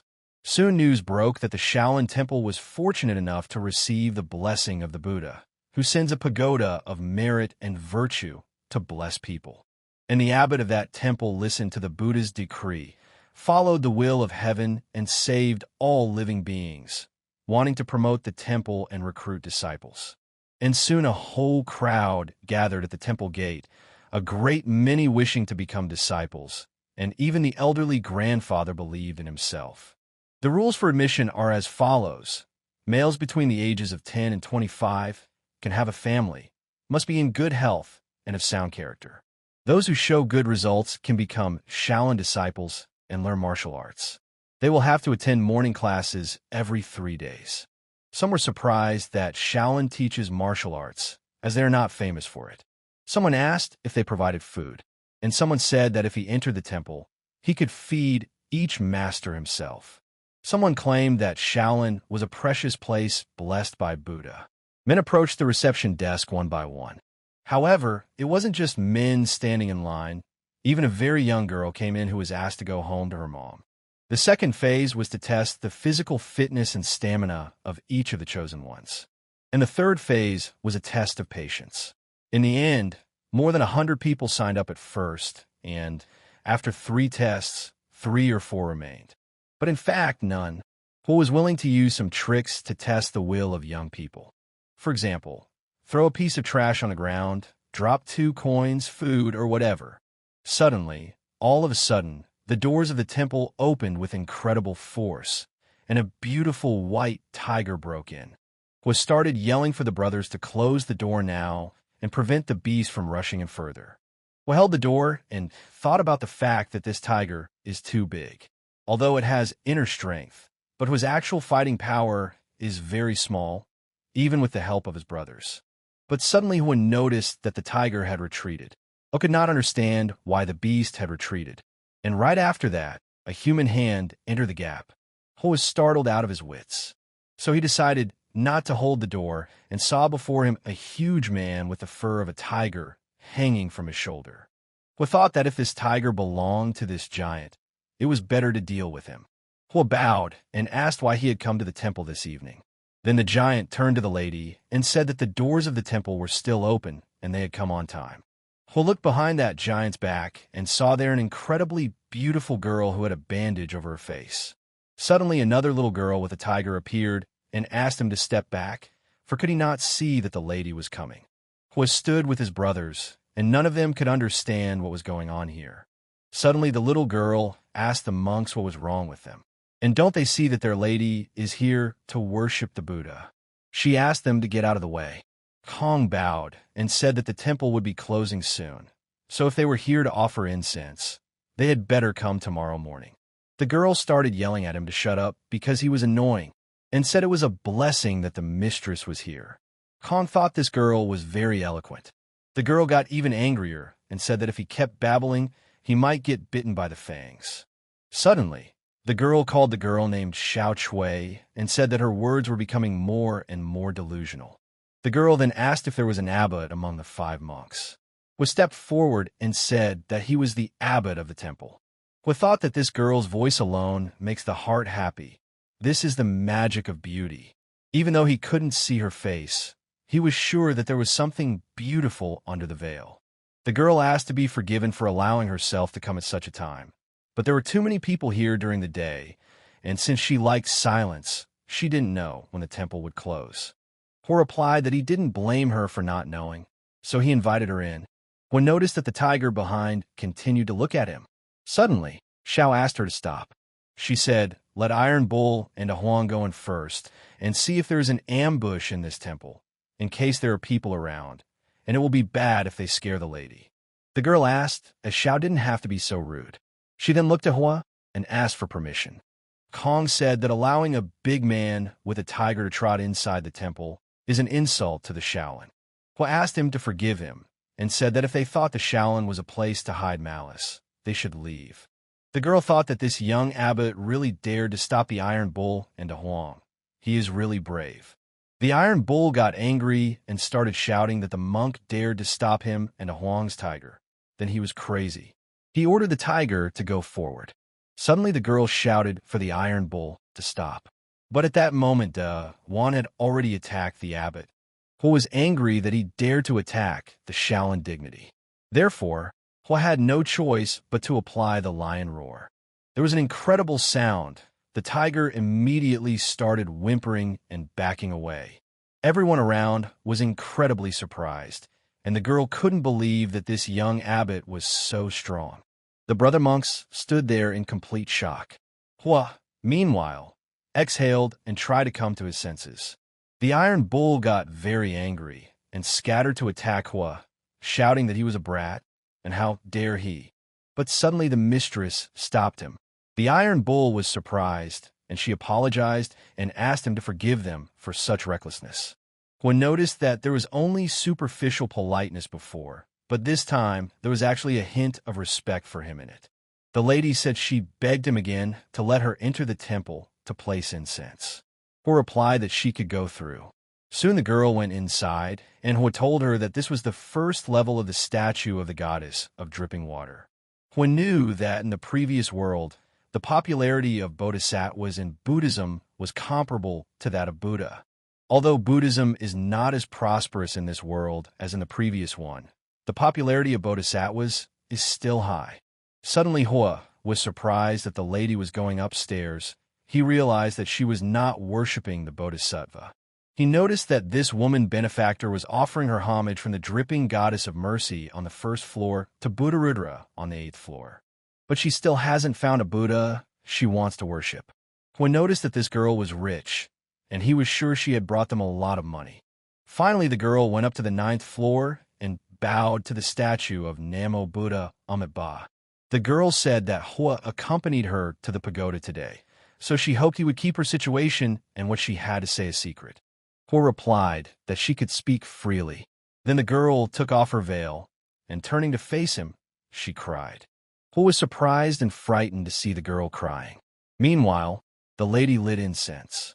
Hwa thought at this moment that luckily he had time to see the world, so he didn't lose his composure, otherwise he would be embarrassed. It was the first time he had seen such a beautiful woman. She couldn't even be compared to those big stars in the last days of the world. She was beautiful.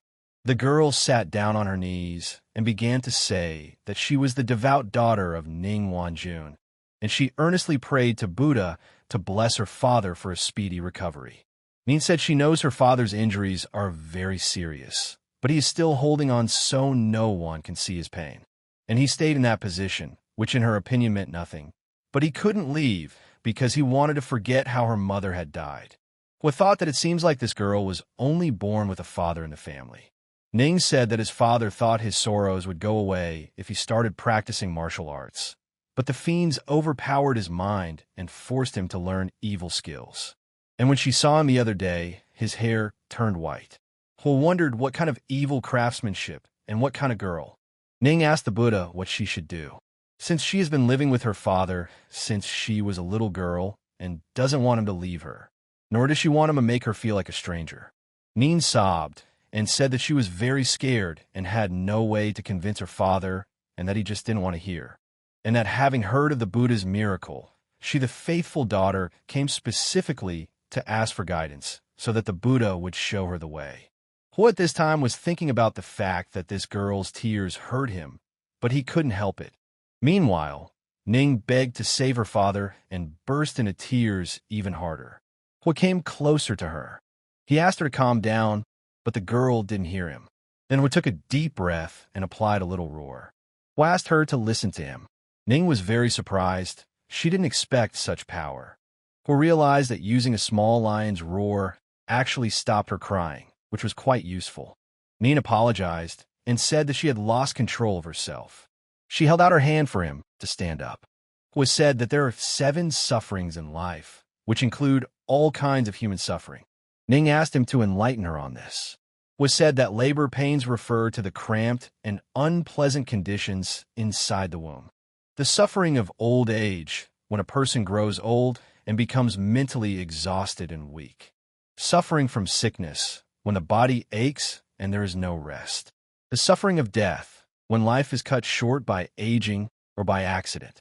Suffering from resentment and hatred, when the heart is filled with them, and when what is desired is not fulfilled but harmed.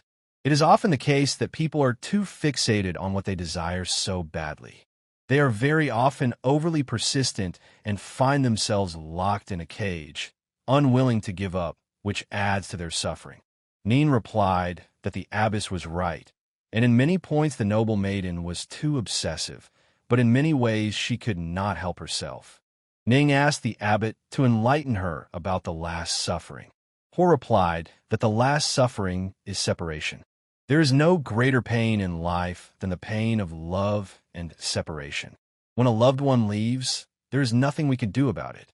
And when a loved one is gone, there is only pain and longing for him, her. Hwa said she's not old to experience the pain of not having her lover by her side, but he's sure she's already experienced it. Hwa wondered why she was crying again, and if it was in a past life, he would have put his shoulder up, but not now. Ning said that resentment and hatred, striving and failing to live, old age and death, love and separation. These are the most important words she took in. Ning then said that they say outside that he is the one who can communicate with the Buddha, so she wants to ask him to teach her what she should do next. Hwa asked her to sit down, and at this moment he himself was thinking how he could teach someone with his half-forgotten knowledge of Buddha scriptures, and this was a trick he could only use once. Hua took the fish gong and thought that this treasure is really worth it. It helps in anxious moments. He asked that Ning just sit and listen to the monk tapping to calm her mind so that maybe she could think things through. Ning was surprised and asked what one tune could do. And then Hua made the first beat. Ning found herself on a green floor strewn with beautiful flowers. The girl relaxed and thought how warm the air was, and it seemed to cleanse her soul. She lay there euphoric and talking, as if what had happened to her father wasn't so sad. And she was sure she would find a solution if she took her time. Soon the girl came to her senses and asked the abbot why she had just fallen asleep. Hua asked how she was feeling. Ning thought that this young abbot had a real ability. Perhaps he knew some secret. Ning bowed and told him that she didn't know how he did it, but through his instruction, she gained enlightenment. Hua replied that she had exaggerated his capabilities and that he had only helped her think through and let go of her worries. And he also reminded her that she should know that when fate closes a door in front of her, it also opens a window somewhere in the corner. Suddenly the girl took his hands and began to say that she understood everything now. And for now, she would not go back to her father. She was sure he would figure it all out. Hua wondered why she was shaking hands with him. Although he knew that he was handsome and attractive, but he was a Shaolin abbot now, and couldn't take such actions. Ning was surprised and thought the young abbot was not impressed with her beauty trick. She then said that the Lord of Faith was planning to give the Shaolin a sum of money for incense. It wasn't much, but enough to keep a few people going for 8 or 10 years. Hua was pleased and bowed and thanked her. But suddenly the girl said that she dared not think so now. Then Hua was upset and asked why. Ning replied that although she was a daughter, she knew that money and other worldly things were like floating clouds to the master. At this moment, Hua thought that money was not an everyday thing, and without money, everything turns into a cloud. Ning said that even if a mountain of gold and silver were piled in front of the abbot, she's afraid he wouldn't even look at it. At this moment, Hua thought that he wouldn't just look at it, but he would also take it in his hands. Ning at this time said that it would be a desecration of the abbot and the Shaolin if she repaid it. Hua thought it was sacrilege just the same that she didn't pay. He realized that this girl took him for a high priest and thought he didn't like money, but Hua still owed the money he had borrowed. Ning said that she was sorry to have bothered the abbot for so long, but now she was calm, and she decided to speak frankly. That when she arrived, she saw a notice on the temple door for disciples. Ning asked if the Shaolin abbot was recruiting female disciples. Hearing this, Hua was horrified and asked, "How is this possible, a girl to be a disciple?" Ning said that female believers could find a place to sleep at the foot of the mountain and come to the Shaolin whenever it was time for morning classes. Hua replied that it was still impossible, since the Shaolin temple does not accept female disciples. It is an ironclad rule that cannot be broken. He asked in amazement that could sound really purify a person to the point of converting to Buddhism.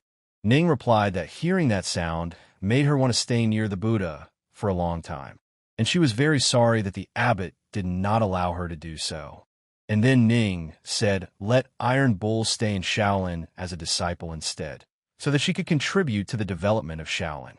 We thought it was the same giant man at the door, and realized that he had really underestimated this woman. After all, just now she had put his guard down by showing her true feelings, and now that she had come to her senses, she had figured him out. Hua also assumed that this expression on her face was part of this calculation. She first said that she wanted to stay in the Shaolin, knowing that she wouldn't succeed, but still brought it up to make this Iron Bull stay in the Shaolin. And since Hua had refused her once, it would be bad to refuse her a second time. This is also a common negotiation tactic used in shopping malls in more recent times. But Hua couldn't understand why she did this, and whether she really wanted to contribute to the development of Shaolin. Hua told her that all beings have Buddha nature, and the Shaolin has always opened its doors for convenience.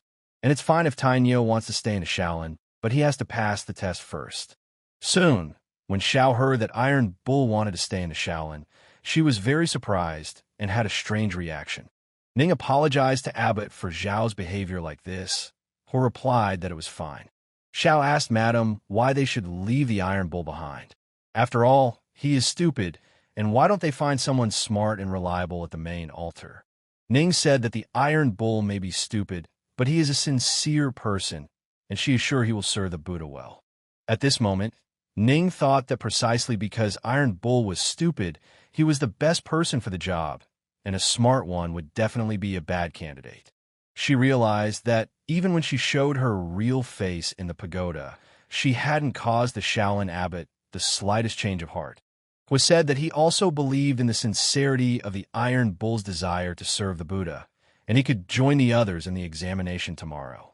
However, Hui did understand what this woman's purpose was, since she decided to make Tai Nyo stay in the temple. Perhaps there is some secret related to the temple. Ning, meanwhile, thought that at first glance it seemed like there was no kung fu, but the roar in front of the gate was clearly the roar of a Buddhist lion that had reached a high level. Ning then said that the abbot could test the Iron Bull, but if he was unable to do so, he could let it go on its own and the lady would leave. Hui realized that she was obviously procrastinating. Ning said, "Let the tiger go into the forest to come to the rescue in time if the Shaolin temple needed him." Xiao felt sad and thought, what if he didn't have enough food or sleep if he stayed in the forest? And why should the Iron Bull stay in the temple? Suddenly, Xiao realized that the tiger was the best at finding things. She smiled and thought that miss was so smart. After all, she had openly left the Iron Bull in the Shaolin temple, and in the dark, she had asked a Huang to look for that one.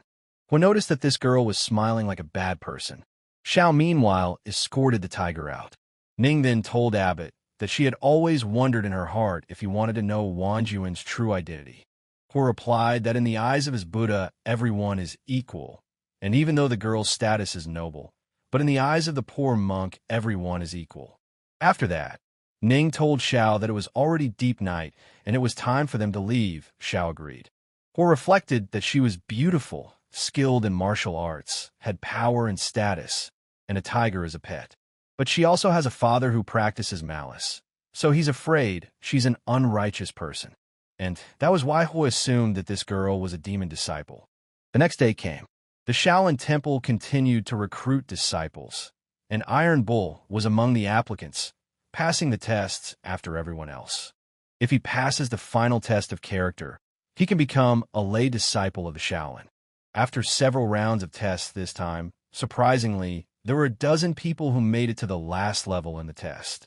Hui notified everyone that the last test would begin in half an hour, and during that time, they could move around freely, but they were not allowed to leave the first level of the tower. The apprentice said that in half an hour they could gather around him, while now they could relax. Meanwhile, Hui sat in his seat and asked the Iron Bull why he shouldn't take a walk, since it wasn't time yet. The Iron Bull replied that he would be here to protect the abbot. Hui asked in surprise if he thought the abbot was capable of protecting himself. Iron Bull replied that Abbot seemed to have some skills, but he still had to protect him like the lady said. Hui meanwhile realized that if a strong body received the lion's roar, it would not be able to remain unharmed. Hui then took a deep breath, and the Iron Bull realized that this monk was about to make that strange sound again. However, Hui just exhaled and politely asked for the Iron Bull to go for a walk. Hui realized that since he wanted to work under him in the future, he must be obedient enough to do so.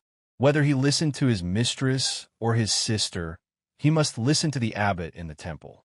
Meanwhile, one of the challengers discovered a gold coin on the floor and immediately picked it up off the floor while no one could see.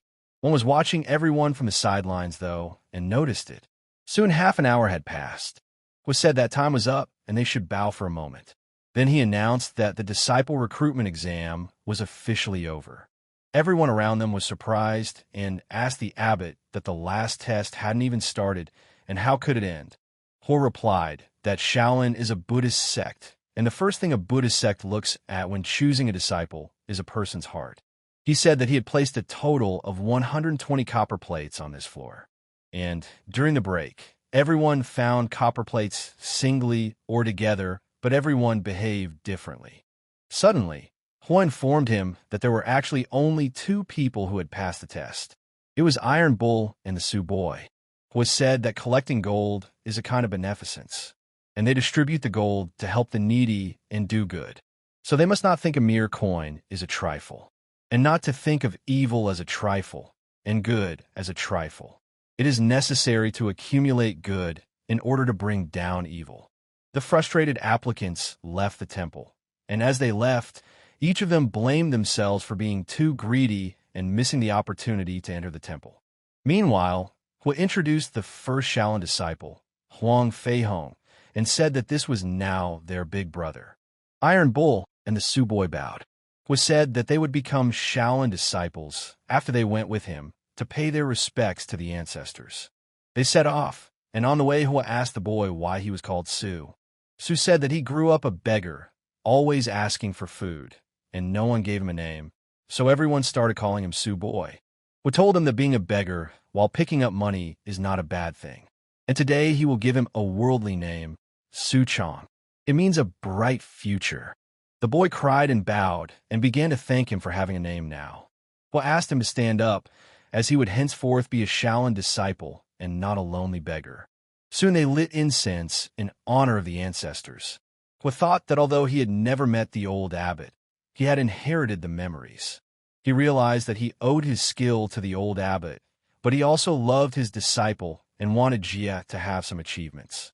Hua also knew that although the child's skill was relatively pathetic, but his inner strength was pure, but only until his body became broken after completing all the kung fu techniques. Hua told the three disciples that they had entered the Shaolin temple, and even though they were secular disciples, they also represented the temple, so they should respect their master. Unexpectedly, brothers Kong and I Ching came and asked that the abbot take a look at it. They brought the garment and said it was from Master Qian. Some time ago, Hua had asked him to find someone to take care of it. Shaolin is different now, and it is time to change the monk's robes. Kong said that this material costs a lot of money, and lately the Shaolin has been using a lot of silver. Hua was delighted. He replied that it was all right, and people depended on their clothes and horses on their saddles. He realized that the neat and clean robes of the monks were also a means of promoting his temple. A month had passed. The disciples were actively practicing, and even the Su boy was no longer like the old version of himself. Hua praised him and said such great progress in less than a month. He was very talented in martial arts. Su bowed and replied that it was Master I Ching who had taught him so well. I Ching immediately became embarrassed. Hua said that there was no need to be modest, and if he had not worked and studied so hard, he would not have succeeded. Hua then called Su to meet the guest. It wasn't long before men came in and reported in a panic that there was a group of people outside the mountain gate who wanted to see the abbot. Hua speculated that it might be someone from the Fuwang temple. After all, he had promised that they would meet again. So Hua took his disciple with him and went to the gate. Hua was greatly surprised to see a whole army of soldiers at the temple gate. Suddenly, Hua saw Master Xiong in front of him. He said that they hadn't seen each other for a month and asked how the abbot was doing. Hua came over and said that he was satisfied with everything. Xiong then introduced the abbot to Mr. Guang and said that he was the only one who could communicate with the Buddha. Guan asked, wondering if he could really be great at such a young age. And it seems that this time he had made another trip in vain. Xiong told Guan Yu that although the abbot is young, he has real ability. If he waited a little longer, the abbot would do something special for him. Guan replied that since he was here anyway, it was okay to listen. Hua, at this moment, couldn't believe that they were talking about him in his own presence, and if they weren't in the army. Xiong then said that they came here from the sect master's residence after a subordinate talked to him about Shaolin. Hua replied that medicine cures the sick, but Buddha guides the doomed, and he could see that Master Guan did not trust him. And if so, Hua thinks he doesn't have a destiny with the Shaolin, so they should go back. Guan got angry and asked if this little monk knew what price he would pay for this statement, and whether it was the soldiers behind his back or him. Destroying this Shaolin would be the easiest thing for him. Suddenly, Hua laughed very loudly. Su at this moment thought, how can the abbot laugh in such a situation? He is a monk. Meanwhile, Hua said that he was a monk and had been listening to the Buddha's teachings since he was young, and knew that everything was deceptive. He asked what their swords and weapons could do to him. Guan asked if he was not afraid of death. Ho replied that he would never trade the peace of Shaolin for Master Guan's enlightenment. So why should the poor monk be afraid? Ho realized that this old man had status and ability, and if they didn't change his mind, he wouldn't take the Shaolin seriously, let alone respect it. Guan at this moment thought that this abbot was truly extraordinary. Xiong asked the abbot not to take offense, as Master Guan was only joking with him, and no one would take offense to a person who could communicate with a Buddha. Ho asked if Master Guan really wouldn't destroy his temple. Guan bowed and replied that he wouldn't dare. Ho replied that this was pleasing and asked for Su to close the door. Xiong and Guan stood in bewilderment. They couldn't believe that he would just leave them here. Suddenly the door opened, and Guan thought they would be let in after all. However, it was Su. He handed him a blanket and told him that it was going to be cold right now, so they should take this so they wouldn't get sick. Guan turned around and started to walk away. Xiong asked him not to be impulsive again. But suddenly Guan took a blanket and asked him to thank the abbot for his kindness, and he would stay outside the gate for the night. Xiong suggested that Guan Yu go down the mountain, find an inn, and return to Shaolin in the morning. Guan said that nothing more needed to be said, and that he had decided everything already. He could afford to wait 10 days or 100, let alone one night. Xiong reminded about the festival lord's order. Guan said that they should hurry back as the Buddhist sect was a pure place, and they, the people with swords, had no place here. Guan then looked at Xiong menacingly and asked him that did he really want him to drive him away himself. Xiong replied that they were already leaving and asked that Guan be careful not to catch cold. Night came. Guan continued to sit at the gate of the Shaolin temple, bowing. Meanwhile, Su approached the abbot and said that he was really cool, because the old man is really waiting at the temple. It was said that when someone takes the initiative to ask another person, they are not impressed and even think they are a liar. And when you ignore him, he thinks you have real skills and stick up for him. That's the bad nature of man. Su thanked him for his wisdom and told him to go rest. Ho went to practice his skills. His martial arts had improved greatly over the past time, and the true qi in his body showed signs of flowing. And when true qi can flow throughout his body, he will be considered to have entered the middle Ho Tian stage. Suddenly, the system alerted that the July lottery was open and asked if Ho would play. Ho has studied the pattern of light points in previous drawings, and the distance between the starting point and the prize is significantly different. So Ho got together to calculate this lottery. In the last raffle, there were 14 squares between the lion's roar squares and the grand prize. He thought that if the bright spots are regular, this time he should choose the Bodhisattva precept book. If the judgment is not accurate, the light dots will likely fall to the left or right of the grand prize, and a useless item will be drawn this time. But Ho decided to take the risk. He began to say that the poor monk was willing to exchange the idle life of his brother master for a correct judgment of the lottery law. Suddenly, the system alerted that 3 chances for the lottery drawing had been received, asking if Ho would use them. Ho started shouting that of course he would take advantage of it. Especially, there was a pattern that a poor monk would become rich. Suddenly, the system alerted that 1 piece of self-description, 1 piece of Mountain Gate order, and 1 reed had been received.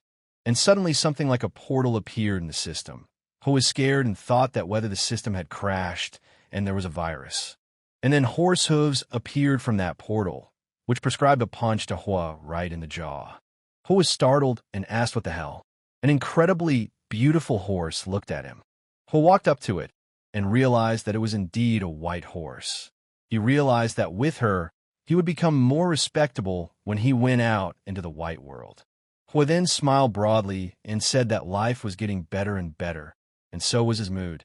However, Ho realized that the construction of the structures could be explained by the miracle of the Buddha, but this white horse could not be a gift from the Buddha.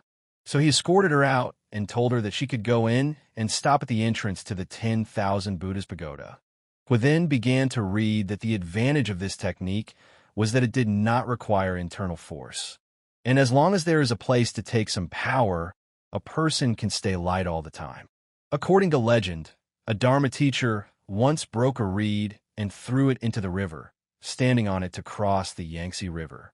To cross the Yangtze River with a reed, you have to ride the reed, resisting the wind and waves on the river, and He doesn't have that kind of strength yet.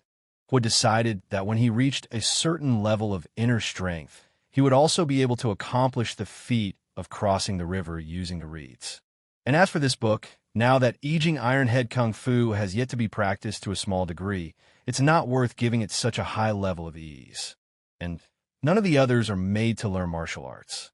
We thought that it was a good thing that not everyone in Shaolin had to know martial arts, so in the future it would be enough for only monks to practice the arts. We then went outside and decided to try some light kung fu.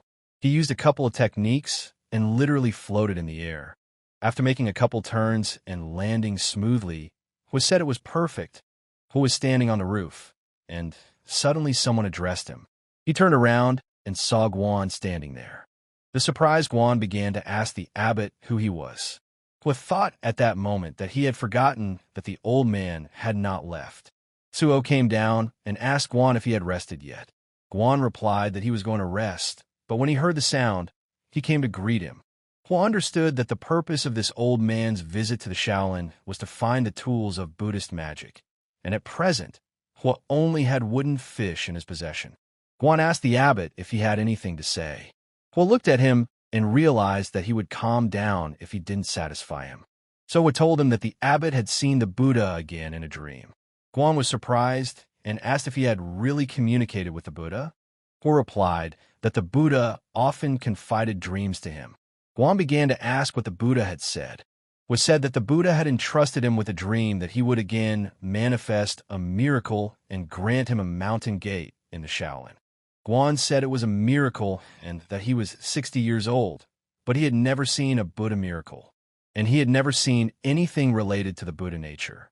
Guan also said that his fondest wish is to get an object blessed by the Buddha, and he hopes that the abbot will allow him to see the miracles of the Buddha. He then asked how he imagined that the miracles could be seen by outsiders while they were descending. Guan began to say that he was not considered an outsider, and he was also a follower of a Buddha and had the same opportunity, and he should see. Then He told him that if Guan should follow him, the poor monk would have to leave everything behind, and he is young and strong, and Guan will not be able to keep up with him. Guan stayed where he was and thought that if one looked at the entire central China, there were only 5 people with weaker skills than him. So Guan shouted for the abbot not to try to get rid of him, as he would still observe the Buddha's miracle. Guan realized that if the abbot had such profound martial arts skills at such a young age, then this young abbot was incredibly strong. Hua, meanwhile, was sure that Guan was watching him and decided to let him see the miracle with his own eyes. Hua applied the technique and said that he would see what Guan would do after that. Then he took the card and threw it against the ground. Hua sat on the ground, and the construction card started to take effect. Guan watched from the side and couldn't believe his eyes. Hua began to recite the words, Namo Amitabha Buddha. Seeing all this, Guan almost went mad with delight. Soon a gate of incredible beauty formed above Hua's head. Hua bowed and said that he congratulated the Buddha. At this moment, Hua thought about the fact that Guan had finally seen that Buddha miracle he had been chasing after so much. A surprised and delighted Guan looked at this and said, It's simply unbelievable. Then Guan cried and said that Buddha is above everything, and it was decided that from today he would become a monk and disappear into the void. Will become an eternal servant of the Buddha and will no longer have anything to do with the affairs of the Red World. Hearing this, Hua was frightened. Guan said that he had a request for the abbot and asked the abbot to initiate him into the sand. So from today, Guan wanted to be a Shaolin disciple. Hua replied that he was too old to enter a Shaolin, and now that the Buddha's miracle had come true, he should leave as soon as possible. Although Hua had wanted Guan to join Shaolin from the beginning, he was afraid that he would not value what he had gotten too easily. Therefore, Hua decided that he would have to beg him 3 times before he would reluctantly let him into the Shaolin. Guan said to the abbot not to look at age, for his martial arts had already reached great perfection in the Hotian realm. He also said that he could see that the Shaolin was still recruiting students and needed someone to teach martial arts. Hua asked if he thought the abbot would not be able to teach. Guan replied that the abbot's kung fu is unrivaled in the world, but since the abbot is a noble man, he cannot teach talentless youths on his own. Guan said that he had a weak son, but he was a minister, so if someone from the government disturbed the temple, he could deal with it. He turned around and told Guan to be careful what he said. Meanwhile, He realized that it was for this purpose and gave him the opportunity to see the miracle. It was all for the sake of connections. With this support from the sectarians, neither New, Li Xian, nor Fuwang Temple would attack Shaolin anymore, and the development of the temple would go more smoothly. Hua also realized that Guan had martial arts skills and experience, and it was the kind of talent the Shaolin desperately needed, not to mention that he had seen a miracle and would have no problem with loyalty. Meanwhile, Guan assured the abbot that he could teach and read. Hua replied that no means no, and he must return to the temple. Guan fell to his knees. Hua told him that he was not meant to be a Buddha, and why force himself like that? Guan replied that since the abbot did not want to receive him, he took out his knife. Hua got angry, his lion roar erupted. He shouted, "What is Guan going to do?" Seeing the image of the lion, Guan was even more shocked. He immediately threw his knife on the ground. He stammered and began to say that he wasn't trying to disrespect the abbot. He was. After saying that, he grabbed the knife again and pointed it at his chest. Hua started screaming to stop it. However, Guan merely cut off his beard. Hua was surprised and exhaled in relief. Guan completely got rid of the vegetation on his face and said that he had shown his true desire, so he hoped to join the Shaolin. Hua couldn't understand what was wrong with this old man, so he told him that there was no need to suffer. And if Guan is truly sincere in his intentions, he will accept him as a disciple. Guan began to thank him. Guan at this moment was proud of himself for being so smart. He begged, kneeled, shaved his head, and finally impressed this callous abbot. Morning came. The Shaolin disciples gathered around the table and recited a prayer to the Buddha to bless their food so that it would be like medicine for healing. And let food be used like the water of wisdom to instill peace in all living beings and increase the roots of wisdom. Suddenly, Hua entered and greeted everyone. Then he pointed to Guan and said that he was the new disciple. Everyone welcomed him, and Hua said that he would be responsible for teaching them martial arts in the future. Iching said that it was wonderful, and he would study carefully. Guan said that he would be sure to teach them everything he knows himself. At this moment, Guan thought that he had entered the temple later than Zhan and Ming, but neither of them had received the title of first master from the abbot. Hua thought about how, if there was a teacher to guide him personally, he would soon become a better master. And the Su boy is extremely talented in martial arts, and with Guan as an expert, he will definitely surpass Iching in time. Hua thought that after that, let Iching, Kong, Su, and Tainyo train other disciples, and soon the temple would have a martial arts system. Suddenly Wan walked in, and Hua asked what was wrong. Wan began to shout that a terrible thing had happened. And then he said that a miracle had also appeared in Fong Temple. Hearing this, everyone present was shocked.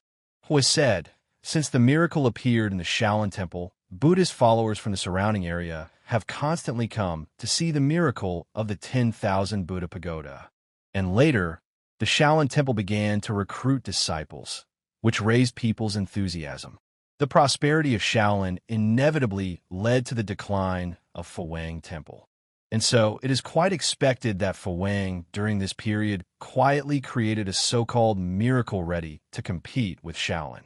Guan asked, what kind of miracle is this? And are miracles really just cabbages? After all, he had seen the miracles of Shaolin with his own eyes for the first time in his life. Guan said that was right, and they must have a counterfeit miracle. Then he asked the abbot what they should do, since they're going to have a fair at the temple on July 8th to celebrate the fake miracle. Guan said that on his way here, he noticed that some people had already started talking about it. Guan said that he had once gone there to look for something with Buddha nature, but old man Li Kuan had brought him a bunch of rags to fool him, and if it hadn't been a Buddhist temple, he would have torn it down. Guan said that if the abbot gave the order, he would go to Fuwang Temple and burn it to the ground, and look at those who dared to come to the Shaolin to take revenge. Hua asked him not to be reckless, as the abbot had already realized what he wanted to do, and there was no need to say more. It was said that Buddha blessed Shaolin and only Shaolin, and he knows that their miracles are false, but it's good that there is such a possibility. I mean, if they want to compete, let them compete, and it's just their choice in their game. The next day came. Su was cleaning the courtyard, and suddenly Guan came and told the abbot that it was for him from a monk of Fuwang Temple. He looked at this letter and thought it was from the La Dharma Temple. Could it be Li Xian? He started reading, and it said that the abbot of Fuwang Temple, Li Kong, was writing to him, and he would be 72 years old this year. He had studied Buddhism since he was a child, and at the age of 9, he became an official disciple of the temple. At the age of 17, he performed pujas and was accepted by all parties. At the age of 30, he became abbot, and at the age of 45, he became abbot. And even so, he dares not say that he is communicating with the Buddha. And Hua is a young monk, less than 20 years old, has been abbot for 2 days, and dares to deceive the people. And he prayed day and night to the Buddha for guidance. And the Buddha relented and sent down the Mahamuni temple in the sky to pierce with skin and reveal the Buddha's true intention. Hua read this and said that he had been thinking about how to deal with them, but now they had shown up first. And now you shouldn't accuse Hua of being ruthless. Guan asked why the abbot said so, and Hua replied that it was merely a method of provoking a hypocrite, as could be seen at a glance. Guan read the letter and said that their temple was nothing and Hua would be doing them a favor if he went there. So he asked to be allowed to go with him. Hua looked at him and said that he had a plan for Guan, and said that he needed to go downstairs in a moment. Guan came down and said that he was going to make everything look beautiful and make their opening ceremony a great spectacle. 3 days later, at Fuwang Temple, residents came to the temple for a ceremony to see the Buddha's miracle. People were surprised that underneath that red cloth was the very miracle. Suddenly, a white, beautiful horse appeared among the crowd, with Hua sitting on top of it and Guan walking beside him. The temple monk greeted them and asked if they had an invitation. Guan handed him the invitation. The monk was surprised that the invitation was crumpled, and thought that the abbot of the Shaolin Temple was really here. Guan got angry and asked how dare he detain a guest invited by the abbot of Fuwang Temple. The monk apologized and let them pass. Hua, meanwhile, jumped off his horse and told Guan to follow him. Guan left the horse to the monk and said that the sacred horse only eats the best grass, so this must be controlled. Hua noticed that people were being given food, and said that they were smart enough to realize that this miracle propaganda was not credible. So they came up with the idea of distributing porridge, and all this to attract the homeless. Guan said it was so hypocritical and low for the temple. Guan also said that the starting point was the competition with the Shaolin. It was a good deed to benefit poor people. Hua looked around and said that it looked like the Fuwang Temple had put in a lot of effort this time. Guan spotted a good spot with some shade and suggested that the abbot go there. Hua agreed. Meanwhile, the abbot of Fuwang Temple welcomed Governor Liu and said they were happy to see him. The governor also greeted them, and suddenly Master Li noticed that the abbot of the Shaolin Temple was also here. The abbot told Master Li that the opening ceremony was about to begin, and it was necessary to inform the disciples sooner rather than later. The abbot then asked what was wrong with him. Li angrily replied that it was him and that he would recognize him even in the ashes. The abbot reassured Li and said that they would embarrass him today and the ceremony was about to begin, so arrangements needed to be made. The abbot began the ceremony and said that due to the love of the Buddha, heaven has sent down a hall of merit and virtues to Fuwang Temple. And the temple is holding this opening ceremony to invite everyone to see this miracle. Master Li said that recently there have been many rumors on Mount Shaoshi, and some minor sects claim to have received a miracle from a Buddha, which is really absurd. And today he would like to allow the residents to share merit and virtues, but he also wants them to be vigilant and not be deceived by some sects with ulterior motives. Someone in the crowd said that they had seen with their own eyes the miracle of the Shaolin Temple, and one day there was no weather and the next day it appeared. Others supported, saying that it couldn't be a hoax. Master Li said that these people must have been asked to come here by a young monk from the Shaolin Temple. And he also said that this monk is a liar living off loans, and his so-called miracles are just a way to cheat people to pay back their loans. The villagers asked indignantly how dare he spit in the face of others. And they said they had come here because they had been promised a bowl of porridge and 2 buns for watching the ceremony. And if it wasn't for that bowl of porridge, who would want to come all that way? People began to ask if the miracle was real, for it could have been secretly built. Masterly became even more angry. Guan meanwhile smiled and told the abbot that justice is in the heart, or replied that he couldn't pretend, couldn't fake, and couldn't live with his sins. Meanwhile, the crowd was actively discussing whether the miracle could have been built secretly, and since they had not seen it with their own eyes, it was unknown whether it was true or not. Suddenly the monk, who had been silent all this time, coughed a few times to stop the gossip. At this moment, Hua thought that this old monk's inner strength was very strong, at least the Hotian Great Circle for sure. The old monk introduced himself and said that he was the abbot of Sengoku Temple in the capital city. Then he said, "Masterly noticed the Shaolin abbot here." Hua, at this moment, thought that this master might even be an ascended master. He didn't expect that the Fuwang Temple had such a bad character. Hua then stepped forward and introduced himself, saying that he was ashamed that Masterly had only met him with his eyes. People were saying at this moment that this was indeed the Zen master of the great Sengoku Temple before whom the emperor was to bow before meeting. Zen master said that since ancient times, heroes have emerged from youth, and he heard that the Shaolin abbot is favored by the Buddha. He is exceptionally gifted and intelligent, and so he needs his advice. Hua bowed and said that he wondered what Master Li Ji of Sengoku wanted to ask him, and said that he could feel free to ask if he didn't understand something. Master Li, meanwhile, told Li Jin that this boy had a sharp tongue and was not easy to deal with, so it was best not to fall for his tricks. Then the Zen master began to relate that a man came to the temple to worship a Buddha and saw a man worshiping the goddess of mercy beside him. Upon closer inspection, he discovered that this person was actually a goddess of mercy kept in the temple.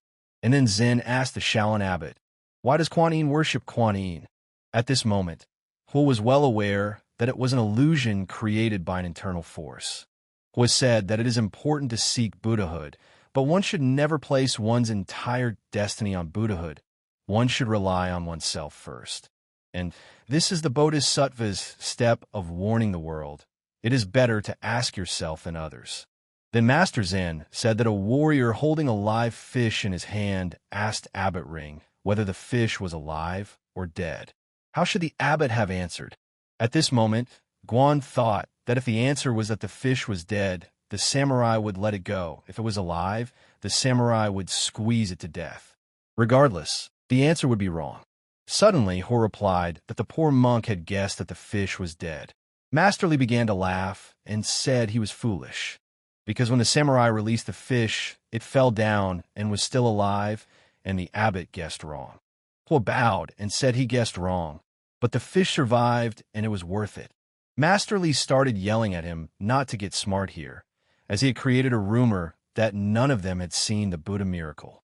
Zen asked to remain calm. Then Hua looked at Masterly and said that he had a stone in his hand, asking if he believed it or not. Li asked how he could know that if he didn't see it. Then Hua opened his hand, and a stone fell from there. He asked Li, "What he didn't see doesn't exist." Zen said that these matters could be discussed later, as it was almost a favorable time to get on with the opening ceremony. The auspicious time came, and the opening ceremony of the miracles at Fuwang Monastery began with the recognition of the Buddha's miracles. The monks began to pull down the red cloth. Suddenly, there were the delighted voices of people who were amazed. The abbot said that the Great Hero Hall is 20 feet long and 10 feet wide, containing the real body of a Buddha, 4 Bodhisattva statuettes, and 4 portraits of Bodhisattvas. And also 4 Bodhisattvas, 500 Luohan statues, and they all came to their temple a month ago. It was said he was afraid that he could not have acquired such a building without 100,000 taels. The abbot told me that this door is 1 foot thick, and no one can push it without divine power. It was said that this door is worth a few dozen taels. The abbot turned and replied, "What for?" Then the rector came to his senses and thought he had been set up and almost fell for it. Then he said that the doors of the temple were now officially open, so everyone can prepare incense, and as soon as the doors opened, they can enter. The people crowded around the entrance in anticipation. Suddenly, the people began to scream in terror. The abbot asked what was the matter. Then he turned around and saw a huge, horrible snake right on top of the Buddha statue. The abbot began to scream in fear, and the snake immediately bit his face. The monks ran to his aid. Master Li ran up to the abbot and found that he was already dead. Master Zen, meanwhile, was looking up at the sky. He cried and said that the poor monk's sins were to blame. The master asked him where he was going. The Zen master replied that from today, the poor monk would close the door of death and repent before the Buddha. Meanwhile, Master Li also began to lament that there had been so much planning and all the hard work was for naught. And suddenly in anger, he started shouting that he knew for a fact that it was all the abbot of the Shaolin temple, who asked him not to speak nonsense, for the Buddha had blamed and sent down punishment. And how could a poor monk be blamed? Master Li yelled for Hua to stop being sly, as the Buddha's statue can't change by itself, and he was the one who did something to it. Hua replied that there were 2 sacred Buddha relics in Shaolin, and if we could destroy them, so be it, but the poor monk would never do such a thing. Suddenly Hua began to say with a lion's roar that if the Buddha's statues break, it only means that the miracles are fake and are being used to deceive. Hua shouted that one should not fake miracles, deceive people, take the opportunity to enrich oneself, and insult the Buddhist sect. Then Hua turned around and said that he did not wish to be in their company, and it was a mistake to come here today, so he would return to the Shaolin and repent before the Buddha. Hua began to leave, and people wished him a good journey and said that they dreamed of visiting Shaolin. Meanwhile, Master Li went to see Master Chun. He said he had something to tell him. Li said the story has spread throughout Danfeng County, so he wants to address the issue. Chun asked what Master Li wanted. After all, did he still want to fight when the defeat of Fuwang Temple had already been decided? Master Li then said that if Chun helped him defeat the Shaolin Temple, then all of Fuwang Temple's income for the next 5 years would be his. Chun replied that it was a good deal, and they agreed, shaking hands. After the failure of the opening ceremony of the Fuwang Temple, the temple was severely thinned. After that, there were no more incense bearers in the temple. At that time, Sue's boy came to the market to get some produce. The woman said that next time she would leave the freshest cabbage for the abbot. Venerable Aikong announced the dissolution of Fuwang Temple and then disappeared without a trace. The monks, big and small, sought their own way, and only Master Li and 4 or 5 martial monks vowed to take revenge on the Shaolin. The Su boy bought the necessary groceries and was on his way to the temple when suddenly he was attacked, saying that they had finally caught him. Su immediately turned around and used a technique. He dodged and threw several punches. The brigand said he was good, and if he hadn't been a lackey to this vulture, he would have taken him in as his little brother. Su became angry and shouted that he dared not insult the abbot. The robber replied that not only would he insult the vulture, but he would beat Su. After saying that, he attacked Su, but the boy reacted in time and blocked his blow and then attacked back. The brigand was barely able to stay on his feet from that blow. He wanted to use a couple more techniques, but he couldn't. Suddenly a man came up and held the robber down so that he would not fall. Then the man asked, "Is it a quality of their temple to fight in the street?" Su sensed this person's incredible energy and aura and realized that he was very dangerous. Chun looked at Su, smiled, and then used several techniques, after which Su couldn't even stand up. Chun then tossed the paper to him and told him to keep his life and give this to Abbot. The brigand left with Master Chun, and Chun asked him if he was all right, calling him Little Master. The villagers ran up to Su and tried to help him. Some told him to go to Shaolin as soon as possible. Some said that it was a sin to raise a hand on a small child. After a while, Su lay motionless on the bed in the Shaolin. Guan couldn't contain his anger. He screamed and asked how could this be? He wanted to go and take his anger out on those bastards. Hor replied that Master Chun had always been smart, but this time he dared to attack his students right outside. And the reason is this letter was said. On the first day of August, he will hold the Dangfeng Ring to challenge the Shaolin. Guan got even more angry and asked how dare he. Hua said that it was said that Chun had recently gotten close to Master Li, and most likely promised something to Chun to get him to provoke the Shaolin. Guan said a snake and a rat in the same nest. Guan then asked what their next move would be, and if Hua wants to, he will go and kill them. But if Hua doesn't want to be a nuisance, they can call themselves a Buddhist sect and stay out of the way. Hua thought that it was true that the Buddhist sects could avoid the long-planned tournament, but that wasn't what he wanted. Hua remembered his second task. Shaolin should become the #1 sect in martial arts league, which meant that sooner or later, Shaolin should enter Jianghu. After the opening ceremony of the Dharma King's Temple, Hua drew the first half of the Kung Fu of the dragon and elephant and the Kung Fu of one reed crossing the river. Hua became strong as a martial artist of the middle of the rear bowl. Hua realized that with an expert like Guan as his secret weapon, there was no way Shaolin would lose. Hua told Guan Yu that if he didn't go for it, he was afraid that many people, including him, would feel resentful. Guan replied that nothing in this world can be hidden from the abbot, and they can't be bullied in Shaolin just like that. It's enmity, and they have to answer. Hua read this invitation and began to shout that how dare he negotiate with him on the terms of the languishing temple. They clearly underestimate him. Hua asked for a pen and paper. He began to write, to fight in the ring, the stakes must be equal, and if Chen wants to participate in the fight, he must show sincerity. Hua wrote his terms, and Guan said that as expected from the temple abbot, not only did the Shaolin not slow down, but also challenged Master Chen. Hua said that Chen wants the wolves empty-handed, but it also depends on whether Hua agrees. Also, Hua said that Chen has been in Dangfeng for years, so he must have money. Hua was very happy that they could also make a profit from it. Guan asked him to be a little more careful with the ink. Rumors soon spread that a fight with Chen would take place on July 15th. Some wanted to keep their heads down to avoid getting into trouble. Some were sure that Shaolin would win. Suddenly, a very strange man appeared in the marketplace. He looked carefully at the inhabitants and said that he wanted to recognize them. The girls were surprised that he was so big and assumed he was from Bulls. A man asked where the best restaurant was. The girl was surprised he was looking for a restaurant and thought he probably wasn't here to eat people. Then the girl told him that there is a restaurant in Danfeng County, and the white chicken and beef and soy sauce are the best, and the aged flower wine is the most delicious. The man went there.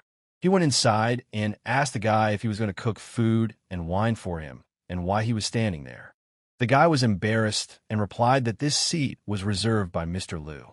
The man smiled and replied that it was no big deal, and asked simply to be allowed to speak directly to the gentleman when he arrived. The guy apologized and said that this gentleman was no ordinary gentleman. He was the son of the richest man in Dangfeng, Liu Yunhe. Suddenly, the guy heard someone behind his back telling Mr. Liu to come visit whenever he wanted. The boy realized that something was about to happen.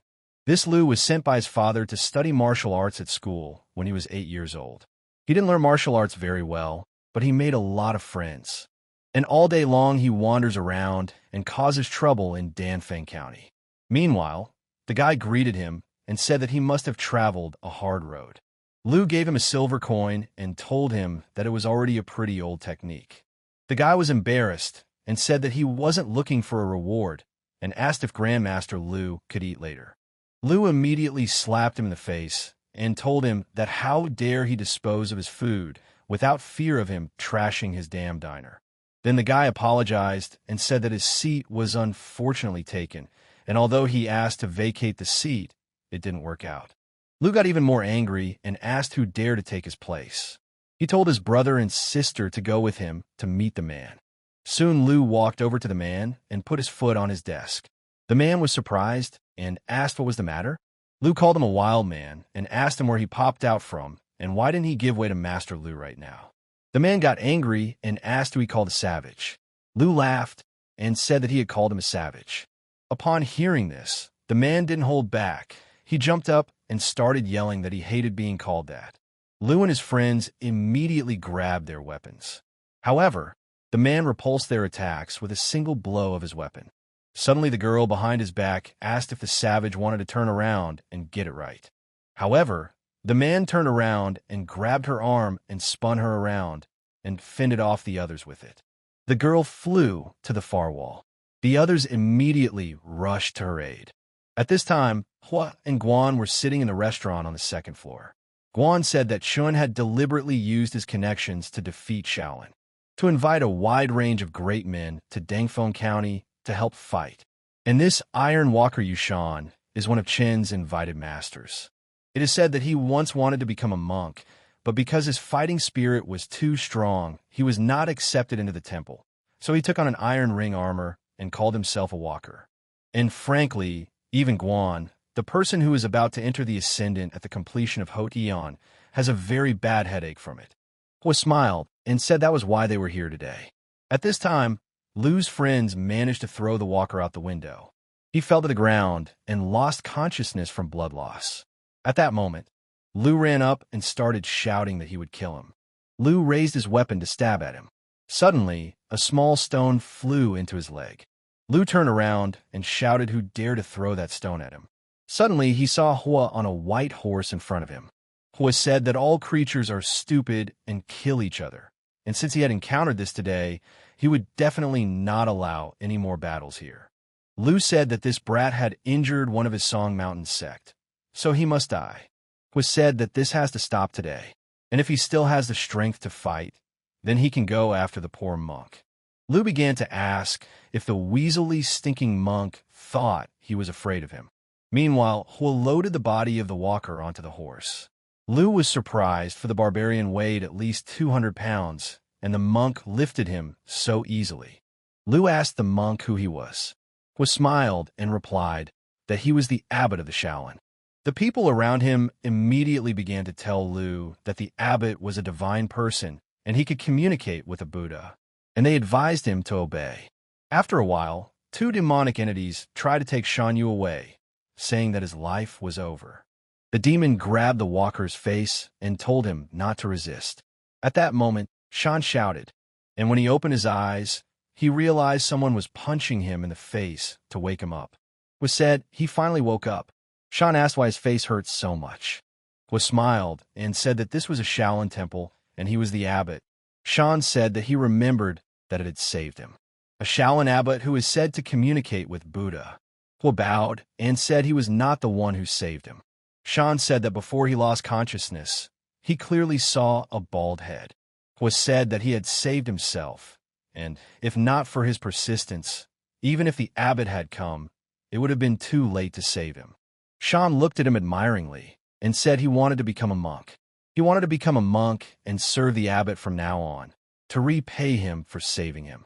Hua replied that it was all nonsense. Shan was surprised and felt his incredible deep strength. Hua said he was grateful for his desire to become a monk, but he was sure he was not sincere in his desires, and he would quickly get bored. Hua also said that he needed to leave so that he wouldn't get into more trouble. Shan started shouting that he was sincere in his wish. He said that he has visited so many monasteries, but they all see him only as fierce and do not want to accept him. Soon it was the 1st of August. They shouted invitations from everywhere to come and see Shaolin Temple and Fuwang Temple fight. The minister said that with the approval of the Dangfeng County government, Shaolin Temple and Fuwang Temple will sign a life and death contract, and the losing side will withdraw from Mount Shaoshi. There will be a total of 5 fights, with the winner of 3 receiving a prize. The first fight will be with Li Xian from Fuwang Temple and Iron Bull from Shaolin Temple. The referee shouted that there are no weapons restrictions, no life or death restrictions. The bout begins. The villagers rejoiced that at last it had begun. Some said that the Iron Bull was very strong and that it could break a boulder as tall as a man with a single blow. Suddenly, Master Li appeared and started shouting that the Shaolin abbot was a fake, compassionate, Buddhist scumbag, and today, Dan Feng would see his true face. Meanwhile, Hua asked that the Iron Bull play at full strength. Do not mess with the opponent and beware of his inner strength. Guan said that Tai Nyo was born with divine strength and has a good education in martial arts, and even without inner strength he is good. Guan also said that against Master Li with an average Hotion, he was 70% confident of the Iron Bull's victory. The fight began, the Iron Bull attacking first. However, Master Li was dodging quite clearly.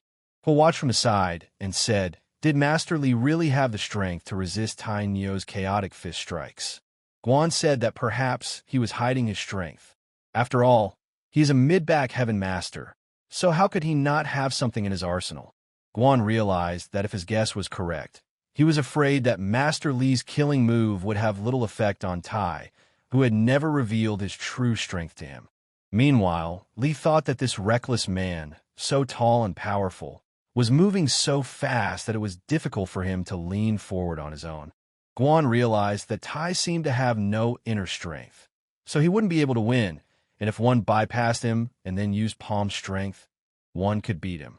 Master Li did so. He touched Tai with his hot palm, and he was left with a palm-shaped burn on his shoulder. Master Li started laughing and said that he was just a poor human from the Shaolin Temple and nothing more. Suddenly, Tai lost his temper and said that for the sake of Ms. S' plan, he had been hiding his power, but he couldn't do it anymore. Iron Bull activated his weapon, and then Master Li stood at a complete loss as to what he should do next. A second later, the Iron Bull struck with its weapon, and the spikes wounded Master Li. Suddenly, Hua intervened. He started shouting for the Iron Bull not to kill Master Li. At this moment, Tai had already swung his weapon. Master Li was standing with his eyes closed and had already said goodbye to his life. But when he opened his eyes, he saw the Iron Bull strike the ground, causing a huge trench to form. And then Master Li thought that he was really trying to kill him. Master Li was overcome with fear. Soon, the referee announced that the first half was over, and the Shaolin had won this fight. The monk helped the injured Master Li leave the arena.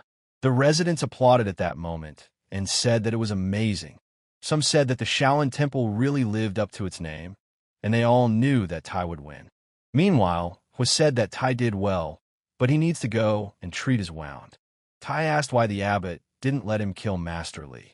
Ho replied that it was a simple competition and why kill because of it.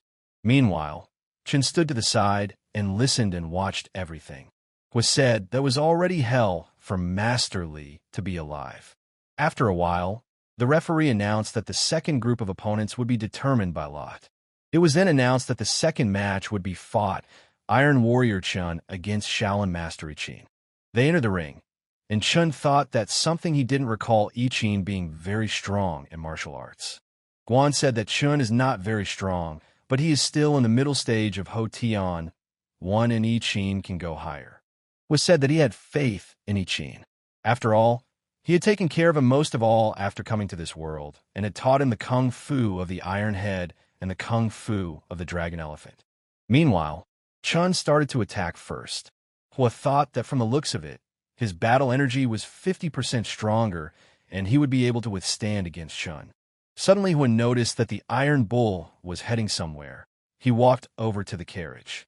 Then the curtain was lifted by a woman's hand, and Miss Ning could be seen from there. Hua couldn't understand why she was here and why she had called the Iron Bull. Unexpectedly, Hua and Ning's eyes crossed. Hua smiled and immediately brought himself to his senses, thinking that the little girl wanted to test him, but she was very young. Meanwhile, Xiao asked Ms. Ning if Abbott had seen it. Ning replied that he had, but he didn't care. At this moment, Ning thought that there really was such an extraordinary person in the world, and no matter how hard she tried to deceive him, his heart was like iron. Ning ordered the Iron Bull to go back and stay in Shaolin. Tai replied that he understood.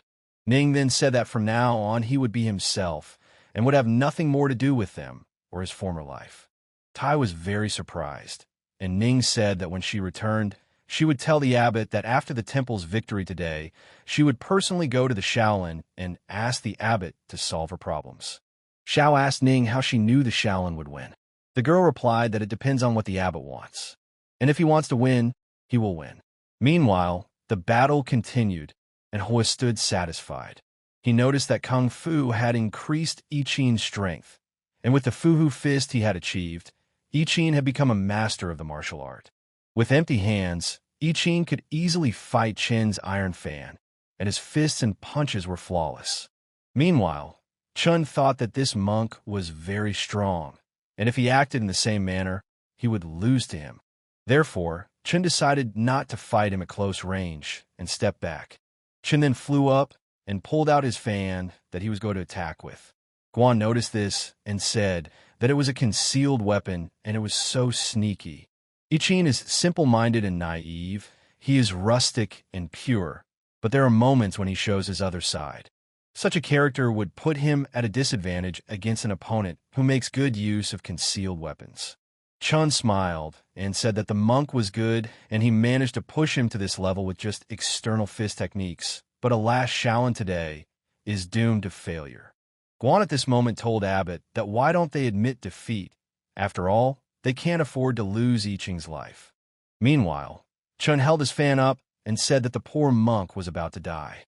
But suddenly, with a single movement of his hands, I-Ching folded Chen's fan. At that moment, Chen was speechless. And after that, I-Ching attacked him and said that he would be the first. From such a blow, Chun flew backwards. Chen was on the edge of the arena, and I-Ching ran at him to make a finishing attack. With horror in his eyes, Chen asked why. I-Ching asked, wondering why he was still fine after being hit with a hidden weapon. I-Ching said that Iron Head Kung Fu was their abbot's universal martial art, and I-Ching couldn't believe that Chen didn't defend against it in a fight with one of the Shaolin. I-Ching then attacked and said that if Chun lost, he would have nothing more to say to him. But suddenly, a sword that someone had thrown appeared between I-Ching and Chun. No one could understand what was happening. I-Ching turned his head, and the sword broke in water. Chai Xian said that they admit defeat and the young master should be lenient. Immediately, the crowd began to shout that the Shaolin Temple had won. One also congratulated the abbot on his victory.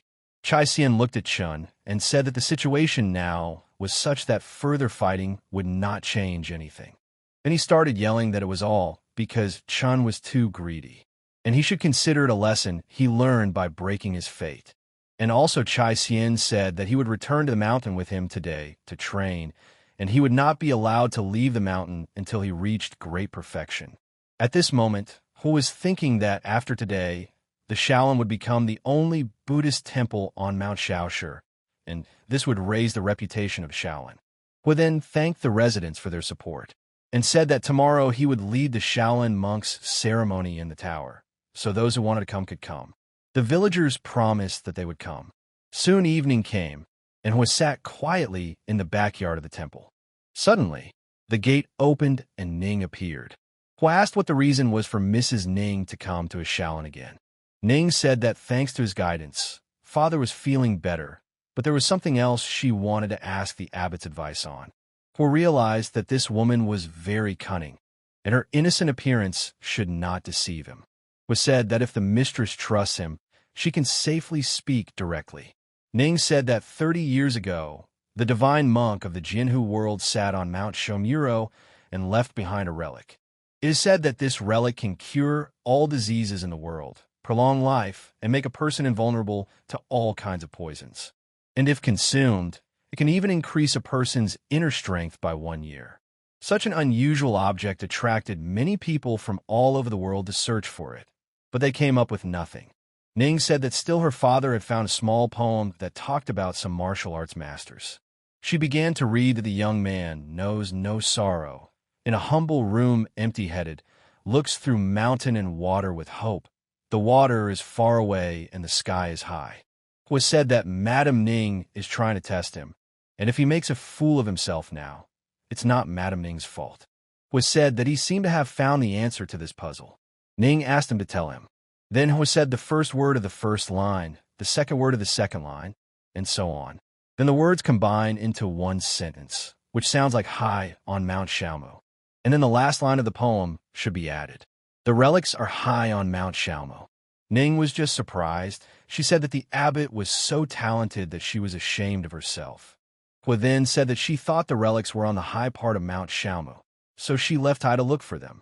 Ning asked not to blame her, but the Iron Bull didn't know about it, but the Huang Tiger did use it to find the relics. Hu remembered that he had seen him sleeping in the forest a few times. Is this tiger really reliable? Hu then asked for Madame Ning to sit down. and asked if the relic was very important to her. Ning revealed that when she was young, she was betrothed to the son of a martial arts clan. A few years ago, he was dying of cold poison and relied on the clan elders, which gave him the inner energy to sustain life. Ning didn't want to marry him, so she approached him to talk, hoping to break the engagement. He replied that he and she had been engaged since they were young, and it was not for her to decide that for herself. That's when Ning lost her temper and started yelling that she didn't like him and why she couldn't refuse. The guy said marriage is a matter of parents and matchmakers, so there is no such thing as like or dislike. Ning got angry and said she would never marry him and would ask her father to annul the engagement. The guy said she was naive, and her father's position in the sect was already in jeopardy. And without the support of their sect, he would be snubbed by those who doubt him. He asked Ning how her father can take care of her if he can't even take care of himself. Ning cried and screamed that she didn't like him and she didn't want him to marry her. Then the guy told her that if she could find a cure for cold poison within 3 years, he would break off his engagement to her. And if not, she will marry him. And so Ning told why she is trying so hard to find a cure for the cold poison, and the relics from Shaolin Mountain are her last hope. It was said that you shouldn't put all your hopes on this relic, as there was more than one cure for cold poison. Hua thought that if there really was a relic in Mount Shaoshi, it was most likely in the hands of a mysterious person deep within the mountain. It was said that all things in this world are mutually exclusive. There is no poison that cannot be defeated. Ning said that the abbot is truly a supreme monk, and she hopes he can find a solution for her, as she is at her breaking point. Hua was horrified. He himself didn't realize how this job had come upon him. It was said that since she is destined to be married to him, she will have to go through a lot to put an end to it, but if she is determined, she will succeed. At this moment, Hua was thinking that he hoped that the girl realized that if she didn't pay, he wouldn't be able to solve the problem. Ning said that thanks to the abbot's guidance, she plans to stay at the inn at the foot of the mountain and come to the temple every day to offer incense and greet the Buddha, expecting good news from the abbot. Hua said he wasn't sure if it was time to pay for the incense, but as the abbot, he was convinced she should show her appreciation. Meanwhile, Hua grimaced and wondered if he was so stingy and heartless that it was just hopeless. Ning asked what was wrong with him and how he was feeling. Suddenly, at that moment, a crow flew in and perched on a tree. Meanwhile, in the Zhongyue sect, the monks told the abbot that they could not allow the Shaolin temple to continue as it was. After all, at this rate, they will have hundreds of people in less than 2 months. One of the monks said that he had also heard that the new monks had some skills, and at this rate, they would have to cede the name of Mount Shaoshi to them. Temple Abbot Ao Miao said that he knew that, but Shaolin is no longer the same as it was after the Dengfeng Ring. He also said that he wasn't sure if he could defeat Shan alone. After all, he's not that easy to deal with. Ao Miao told them to go to the central Chinese branch of the sacred sect and ask people to join forces to destroy Shaolin. The monk was horrified and told the teacher that this is the devil's religion. Ao replied that demon cults are human too, as long as they eradicate Shaolin and pay them. Ao Miao laughed and asked who would know that they did it. Then the monk said that he thought they should first invite the Shaolin to join the alliance. And if they agree, they will not be rivals, and if not, in that case you can resort to other ways. The abbot said that he was a fool, and that they were both sects of Mount Shaoshi, and if the Shaolin joined the Taoist alliance, it would attract the attention of the alliance master, and then things would get even worse. Ao says they can't do what they did before. Now they have to do what he orders. Meanwhile, on the back mountain of the Shaolin temple, a white tiger strolled along the forest path in search of a relic. Hua followed the tiger. He couldn't figure out where the hell that stinky tiger was going. As suddenly, Hua saw someone attacking the tiger and said, "How dare this sinful beast come here?" Hua had only intended to follow the tiger, but he didn't expect that he would actually find the mysterious man's hideout deep within the mountain. Hua pondered. The chi wave emitted by his inner strength was able to throw the tiger over 200 feet high. What kind of strength was that? He thought that at the middle Ho Tian stage, if Hua's internal energy flowed throughout his body, he could also strike with pure internal energy, only it would be underpowered. Then Hua wondered, could it be that the mysterious figure in the depths of the mountain was an innate master? So Hua decided that why don't he go and find out what it was, and in the meantime look for information on relics. Then he discovered a large cave, and suddenly he felt the wind bring a floral scent, though it was like the scent of medicine. Hua thought that this mysterious person was probably making pills in this cave. He went inside and noticed that the tiger was also attracted to the healing scent. Hua noticed that both the cave and the mysterious man looked dangerous. But as the old saying goes, you can't catch a tiger cub without getting into the tiger's den. Hua climbed deeper through the narrow opening between the rocks. Suddenly, he saw something amazing. He didn't know what kind of medicine he was concocting, but the intense aroma was definitely not like what could come from an ordinary potion. Hua took a closer look and couldn't understand why this mysterious man was chained to the huge potion furnace with this strange chain. Hua thought that maybe he had insulted the abbot in his youth. Suddenly, the mysterious man turned around. Hua hid and thought that the chains on this old man were almost 10 feet long, so his range of motion was a circle centered on the furnace. And within the confines of this cave, he could get to anywhere he wanted to go. So Hua decided that he could not go any farther, for he would be discovered. Meanwhile, the man picked up the medicine bottle and threw it around, screaming that the damned beast was trying to steal his medicine again and seeking death. Hua caught that bottle, and when he got up, he saw an old man in front of him. Hua greeted him. The man got angry and started shouting that he was the vulture of the Shaolin temple, and demanded that he give him back his medicine. Hua realized he wasn't going to give it back, so he started running. The old man followed him with his technique. It was so strong and powerful that the rocks in the cave shattered, and Hua barely managed to get his feet out of there. He fell to the ground and said that today he had truly experienced the power of the inner master's palm. He realized that if that palm hit his head, he wouldn't be able to resist it. After all, the difference between internal and external strength was too great. Hua stood up and said that if it wasn't for his agility, he would have been blown to pieces by now. And luckily the old man couldn't leave the cave and let him take the medicine with him. Hua brought it to the temple, and Guan said that it looked like an elixir, a small pill of the return of the Southern Shaolin. Hua asked what the Southern Shaolin was.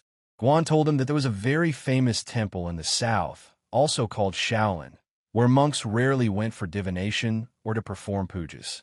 Their main income is pharmaceutical-related. They sell drugs and ask for payment for health care. And if they get rich people, they ask for money, and if they get poor people, health care is free. Southern Shaolin has a good reputation in the region and is never involved in Jianghu affairs. There are 3 very famous medicines in this Shaolin temple. One of them is the golden medicine for external injuries. The second drug is extremely famous in the martial arts world. It is Shao Hui Dan, which is red in color and has a clear fragrance. People in the jungle often have to pay a high price to get a small rejuvenating pill. The last and most valuable is the great revitalizing elixir. It is said that as long as a person is still breathing, this pill can bring him back to life and is the treasure of the Southern Shaolin Temple. Was said he didn't expect the old man's pills to be so miraculous, and there were at least 100 jars and wooden boxes in the cave. We thought that if he could take this old man for his own use, what wealth that would be.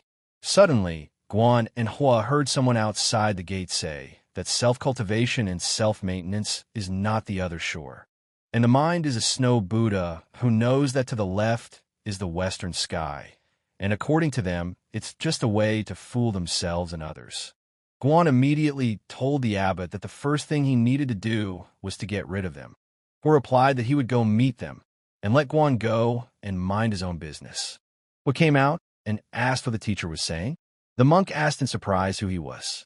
Hua said he was the abbot of the Shaolin Temple. The monk was surprised that he was the abbot, and said that Hua was not even a few years older than his disciple. And so it was not surprising that he had committed such a disreputable act. Meanwhile, the monk's disciple thought that this was the abbot whom people were glorifying. Hua replied that he was confused by his words. Then the teacher monk asked if one knew what the other side meant. Hua replied, "The world of bliss." The teacher said that if he knew that it was the world of bliss, then he had been reading the sutras for several days. And today he will teach a lesson so that Hua will understand the true meaning of the other shore, and so that he will know that what he does will never reach the other side. It is only by attaining righteousness and realizing the true meaning of Buddhism that Hua can be freed from suffering and reach the other side. Hua smiled and asked the teacher if he was done. At this moment, Hua thought it was another one who wanted to get a smack in the face from him. The teacher replied that he was finished. Then Hua called out to the Sioux boy, and after a few seconds he came over. Hua said it was one of the students who had only been in Shaolin for a few months and had little exposure to Buddhism in his time. Hua suggested that the teacher talk to him. The teacher began to shout that Hua was being unreasonable and that he knew nothing about Buddhism, so he was putting up the child as a shield. Hua asked, why didn't he first listen to what the Shaolin disciple knew about the other side? Su began to say that the Buddha said that the word permitha is a cloud to the other shore to understand the meaning of separation from birth and death. The realm of birth arises like water, which is called the shore. The realm of birth and death is called the other shore. The realm beyond birth and death is called the other shore. Su said that the abbot taught them that the attainment of righteousness and perfection of virtue leads to the state of nirvana, which is the other shore. Hua said his disciple used to beg for food because he was poor and had a naughty temper. The teacher got angry and asked how dare he call the beggar to humiliate him.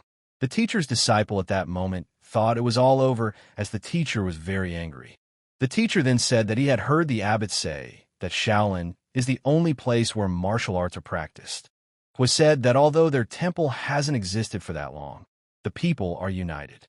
But the other day, the Shaolin won a tournament in Dangfeng, and this is clear proof. The teacher started laughing and said that what he says, that he can communicate with Buddha, is complete nonsense, and he will always be so arrogant and conceited. Then the teacher told his student to bring his sword. The student was frightened and did not know what to expect. The teacher drew his sword and said that a poor nun of the Yimei Ju-Min school was asking him for advice. He then said that this sword is called the Broken Sky. It has been following him for decades and has met quite a few opponents all over Jianghu. Hua realized that it turned out to be one of the 3 most famous swordsmen in the Jianghu Heavenbreaker world, and this person's skills were definitely above Ixuan. Hua realized that although he had cultivated the dragon elephant kung fu and studied the palm of great suffering, he was after all a man of flesh. And if Hua wasn't careful, his life would be over if he faced such a powerful weapon. Then Hua turned to him, calling him Master Ju-Ming, said that this was a Buddhist sect and it was not suitable for martial arts. Ju laughed and asked if the abbot was afraid. He said that he was sure that the so-called miracles were a hoax. Hua looked at him and offered to go somewhere else. Ju agreed and said he would see what tricks he could pull off. Hua flew upwards, and the teacher was surprised that this little monk was so good at techniques. The teacher told his student to wait here, and he would come back later. The student realized that the teacher is too arrogant and relies on the fact that Yimei is the biggest school. That's why he is so bossy and rude. This time he was kicked out of Shaolin after he ran into a nail in his humiliation at the foot of the mountain. So he decided to get his face back by coming to Shaolin. The apprentice hoped that the master wouldn't be too humiliated this time, or else he would get angry again. Hua at this moment thought that this old monk was too strong and wielded the Heaven Destruction Sword, so Hua was afraid that the Shaolin martial forces might be gathered just to fight him. But 1 against 1 would be an embarrassment to the Shaolin. It would be bad publicity. Hua realized that the only way to make the master fight the mysterious old man was to drag him into the battle. Whether the old man defeats the teacher or both are defeated, it will still be to the benefit of the Shaolin.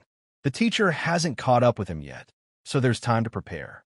Hua now realized that he needed to find a way to make the mysterious old man want to fight him. Hua entered the cave and waved his hand for the old man to see him. The old man asked what he was doing here and if the master had sent him to deliver a message. Hua bowed and said that he had specifically come here to ask for the elder's help. The old man started laughing and said that he had locked him in this cave, and now he wanted to ask him for help. Hua said that he doesn't know or care about the old generation's grievances, but he has a way to break this iron chain of Xian. The old man was surprised and was said that the chain was made of a special material that was not afraid of water or fire, was not spoiled by any poison, and could not be cut by any sword or knife. But there is a divine weapon known as the Heaven Destroyer that can break through the iron chain. It was said that if the old man helped him, he would use the heaven-destroying sword to save him from danger. The old man asked if he was lying to him. It was said that he was telling the truth, and there was no point in lying. The old man said that if he could rescue him from his predicament, all the pills in this cave would be his, but if he lied. Suddenly he told the old man that the teacher was already here. The teacher rushed in and began shouting for the little monk not to run away, but to look at the sword.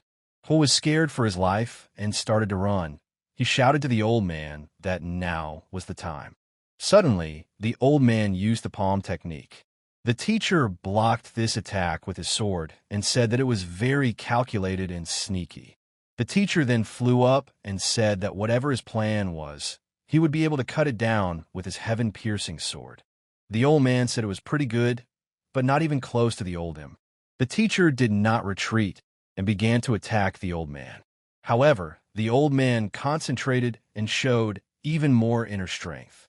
Suddenly, the old man managed to make the teacher let go of the sword, and Ho grabbed it. Ho grabbed his sword, and after thanking the old man for his help, he immediately started running away from the cave. The old man shouted for him to stand still. Meanwhile, the teacher was thinking about the level of this old man's martial art. The old man began to shout that the little monk had not kept his word, and for that he would kill him.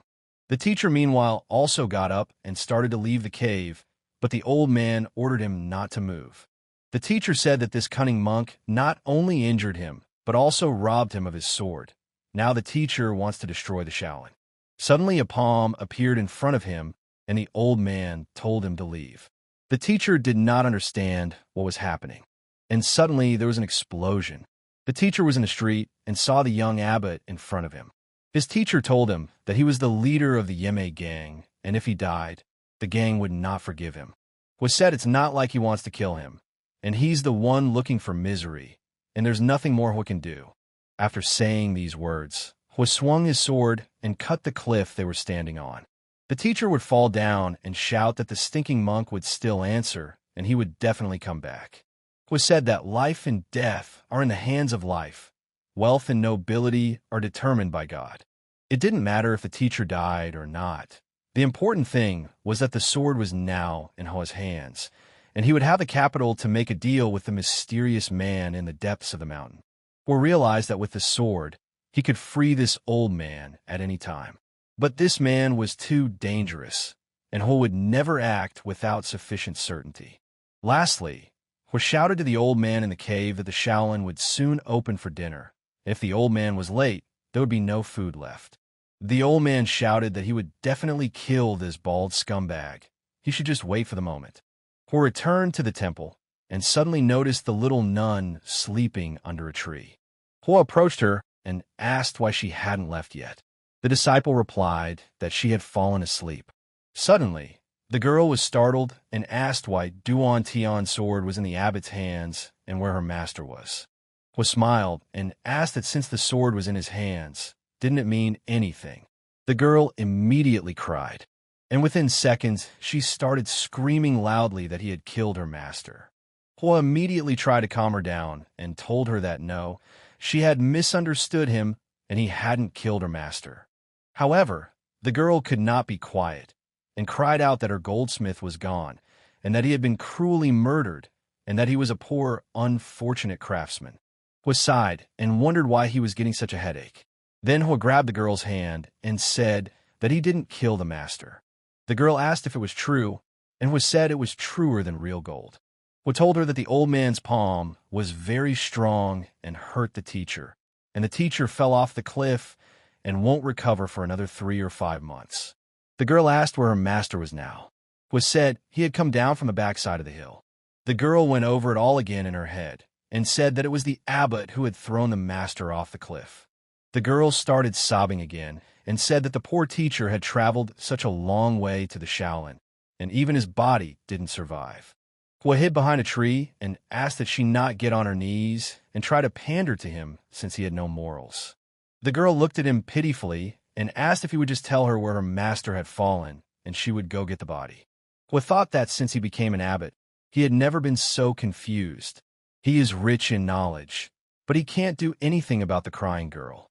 The residents had already gathered around, and Hua realized that he could not let her cry, as her tears would ruin his reputation, his soul, his good character. Hua went up to her and told her that if she cried again, he would not tell her where her master had fallen and would leave her corpse to be fed to the wild dogs at the foot of the mountain. Hua told her that from now on, she would keep quiet and listen to him. The girl didn't even reply anything. At this moment, she thought that the master wasn't dead after all, and there was a chance to save him. The girl then sat down again by the tree and said that in that case, she would stay here and wait for the master to come back for her. Hua explained to her that it was too uncomfortable for a young girl like her to stay in the Shaolin temple, so she should hurry back to Mount Yamei. The girl replied that she didn't know how to get back, and if he had knocked her teacher off the cliff, he should be responsible for her. Upon hearing this, Hua was horrified and said that if he had known that, he would have dropped her too. He realized that he had gotten himself into trouble. Hua remembered that fortunately, Ning, who was expecting news of the relics, was staying at an inn at the foot of the mountain, and entrusting a nun to her was a great idea. However, the trouble didn't end there. A spy was discovered in the temple, and Hua organized the torture. Hua asked if Shan beat the information out of him. Shan asked what his purpose was, and how so in broad daylight he hides in the Shaolin temple to spy on the fair and just good abbot. Shan struggled to get a word out. Hua told him to stop struggling temporarily and let him begin his story. The spy stood up and said that how dare that bald-ass abbot go against their clan, and sooner or later their clan would trample them. Hearing this, Shan gave him a kick from his foot. Suddenly, Shan said that he had not controlled his strength well and nailed him. Hua said that it didn't matter, and it was just those Taoist priests from the Zhuanyue clan who had learned that the Shaolin temple was developing too well. Hua ordered that tonight, Shan would throw his body into the Zhuanyue clan's backyard to warn them. Hua also said that Shaolin does not invite offense, but is not afraid of it either. Hua realized that he had just defeated the Fuwang Temple and the Zhuanyue clan, and wasn't this like a manhwa plot about a flashy man fighting monsters? Hua then laughed and said that he was indeed the protagonist he was destined to be. Suddenly, Hua noticed that there was someone nearby asking for help. Turning around, he saw a girl there. Hua asked her if she was hurt, but at this moment, Hua only thought that this woman looked too seductive. The girl said she had twisted her leg and asked for help. Hua thought that this woman was as beautiful as Ning. However, Hua clearly felt that this woman's motives were impure. He decided to take his time and see what she wanted. Hua asked if she had someone she came with. The girl replied that she had no one and her feet were just sore. Hua moved farther away from her and apologized, saying that she smelled so disgusting that he couldn't help himself. The girl was surprised and asked what she smelled. Hua smiled and said that she seemed confident in her charm, and it was a pity that with such beauty, it was impossible to shake his determination to believe in Buddha. Hua said he just wanted to see what she had up her sleeve, but she was too stinky for him to put up with it. The girl got angry and asked if he had just called her an ugly stinker. Hua replied that there is no difference between beauty and ugliness. A face comes from the heart. He said that he had no talent and was not worth her dealing with him. The girl said he speaks so grandly and doesn't care at all, but why doesn't he look back at her? Hua replied that he just didn't want to see dirty things. The girl got angry and walked over to him. Then Hua asked if her legs had gotten better and if she would be able to walk down the mountain without being carried. Then Hua traveled onward. Suddenly, he whistled and summoned a golden-headed eagle, a product of the system lottery. Hua requested that he follow her and find out who she really belonged to and why she was using charms on him. Sometime later, in the town of Greenfield, Eagle followed the girl and got the information. Meanwhile, Hua thought that he recognized that he was handsome, but not to the point where beautiful women were actively pursuing him. Not to mention she's a superb beauty, perfectly skilled in the art of charm. He realized that someone was up to something and she had been sent to seduce him. Meanwhile, this girl came to the right place and was asked how the mission went. The girl replied that they had taken it too lightly. Hua watched through the eagle and assumed it was her assistant. Only where was the person she was corresponding with? He was angry as it was completely impossible to hear what they were talking about. He suggested that one could go to the corner and eavesdrop, but that would damage his image as an abbot. Suddenly, He noticed that this was the same in where Madame Ning was temporarily staying. He realized that this was definitely not a coincidence. He also thought that if he was charmed today and then followed her to the inn, something unpleasant would happen to him.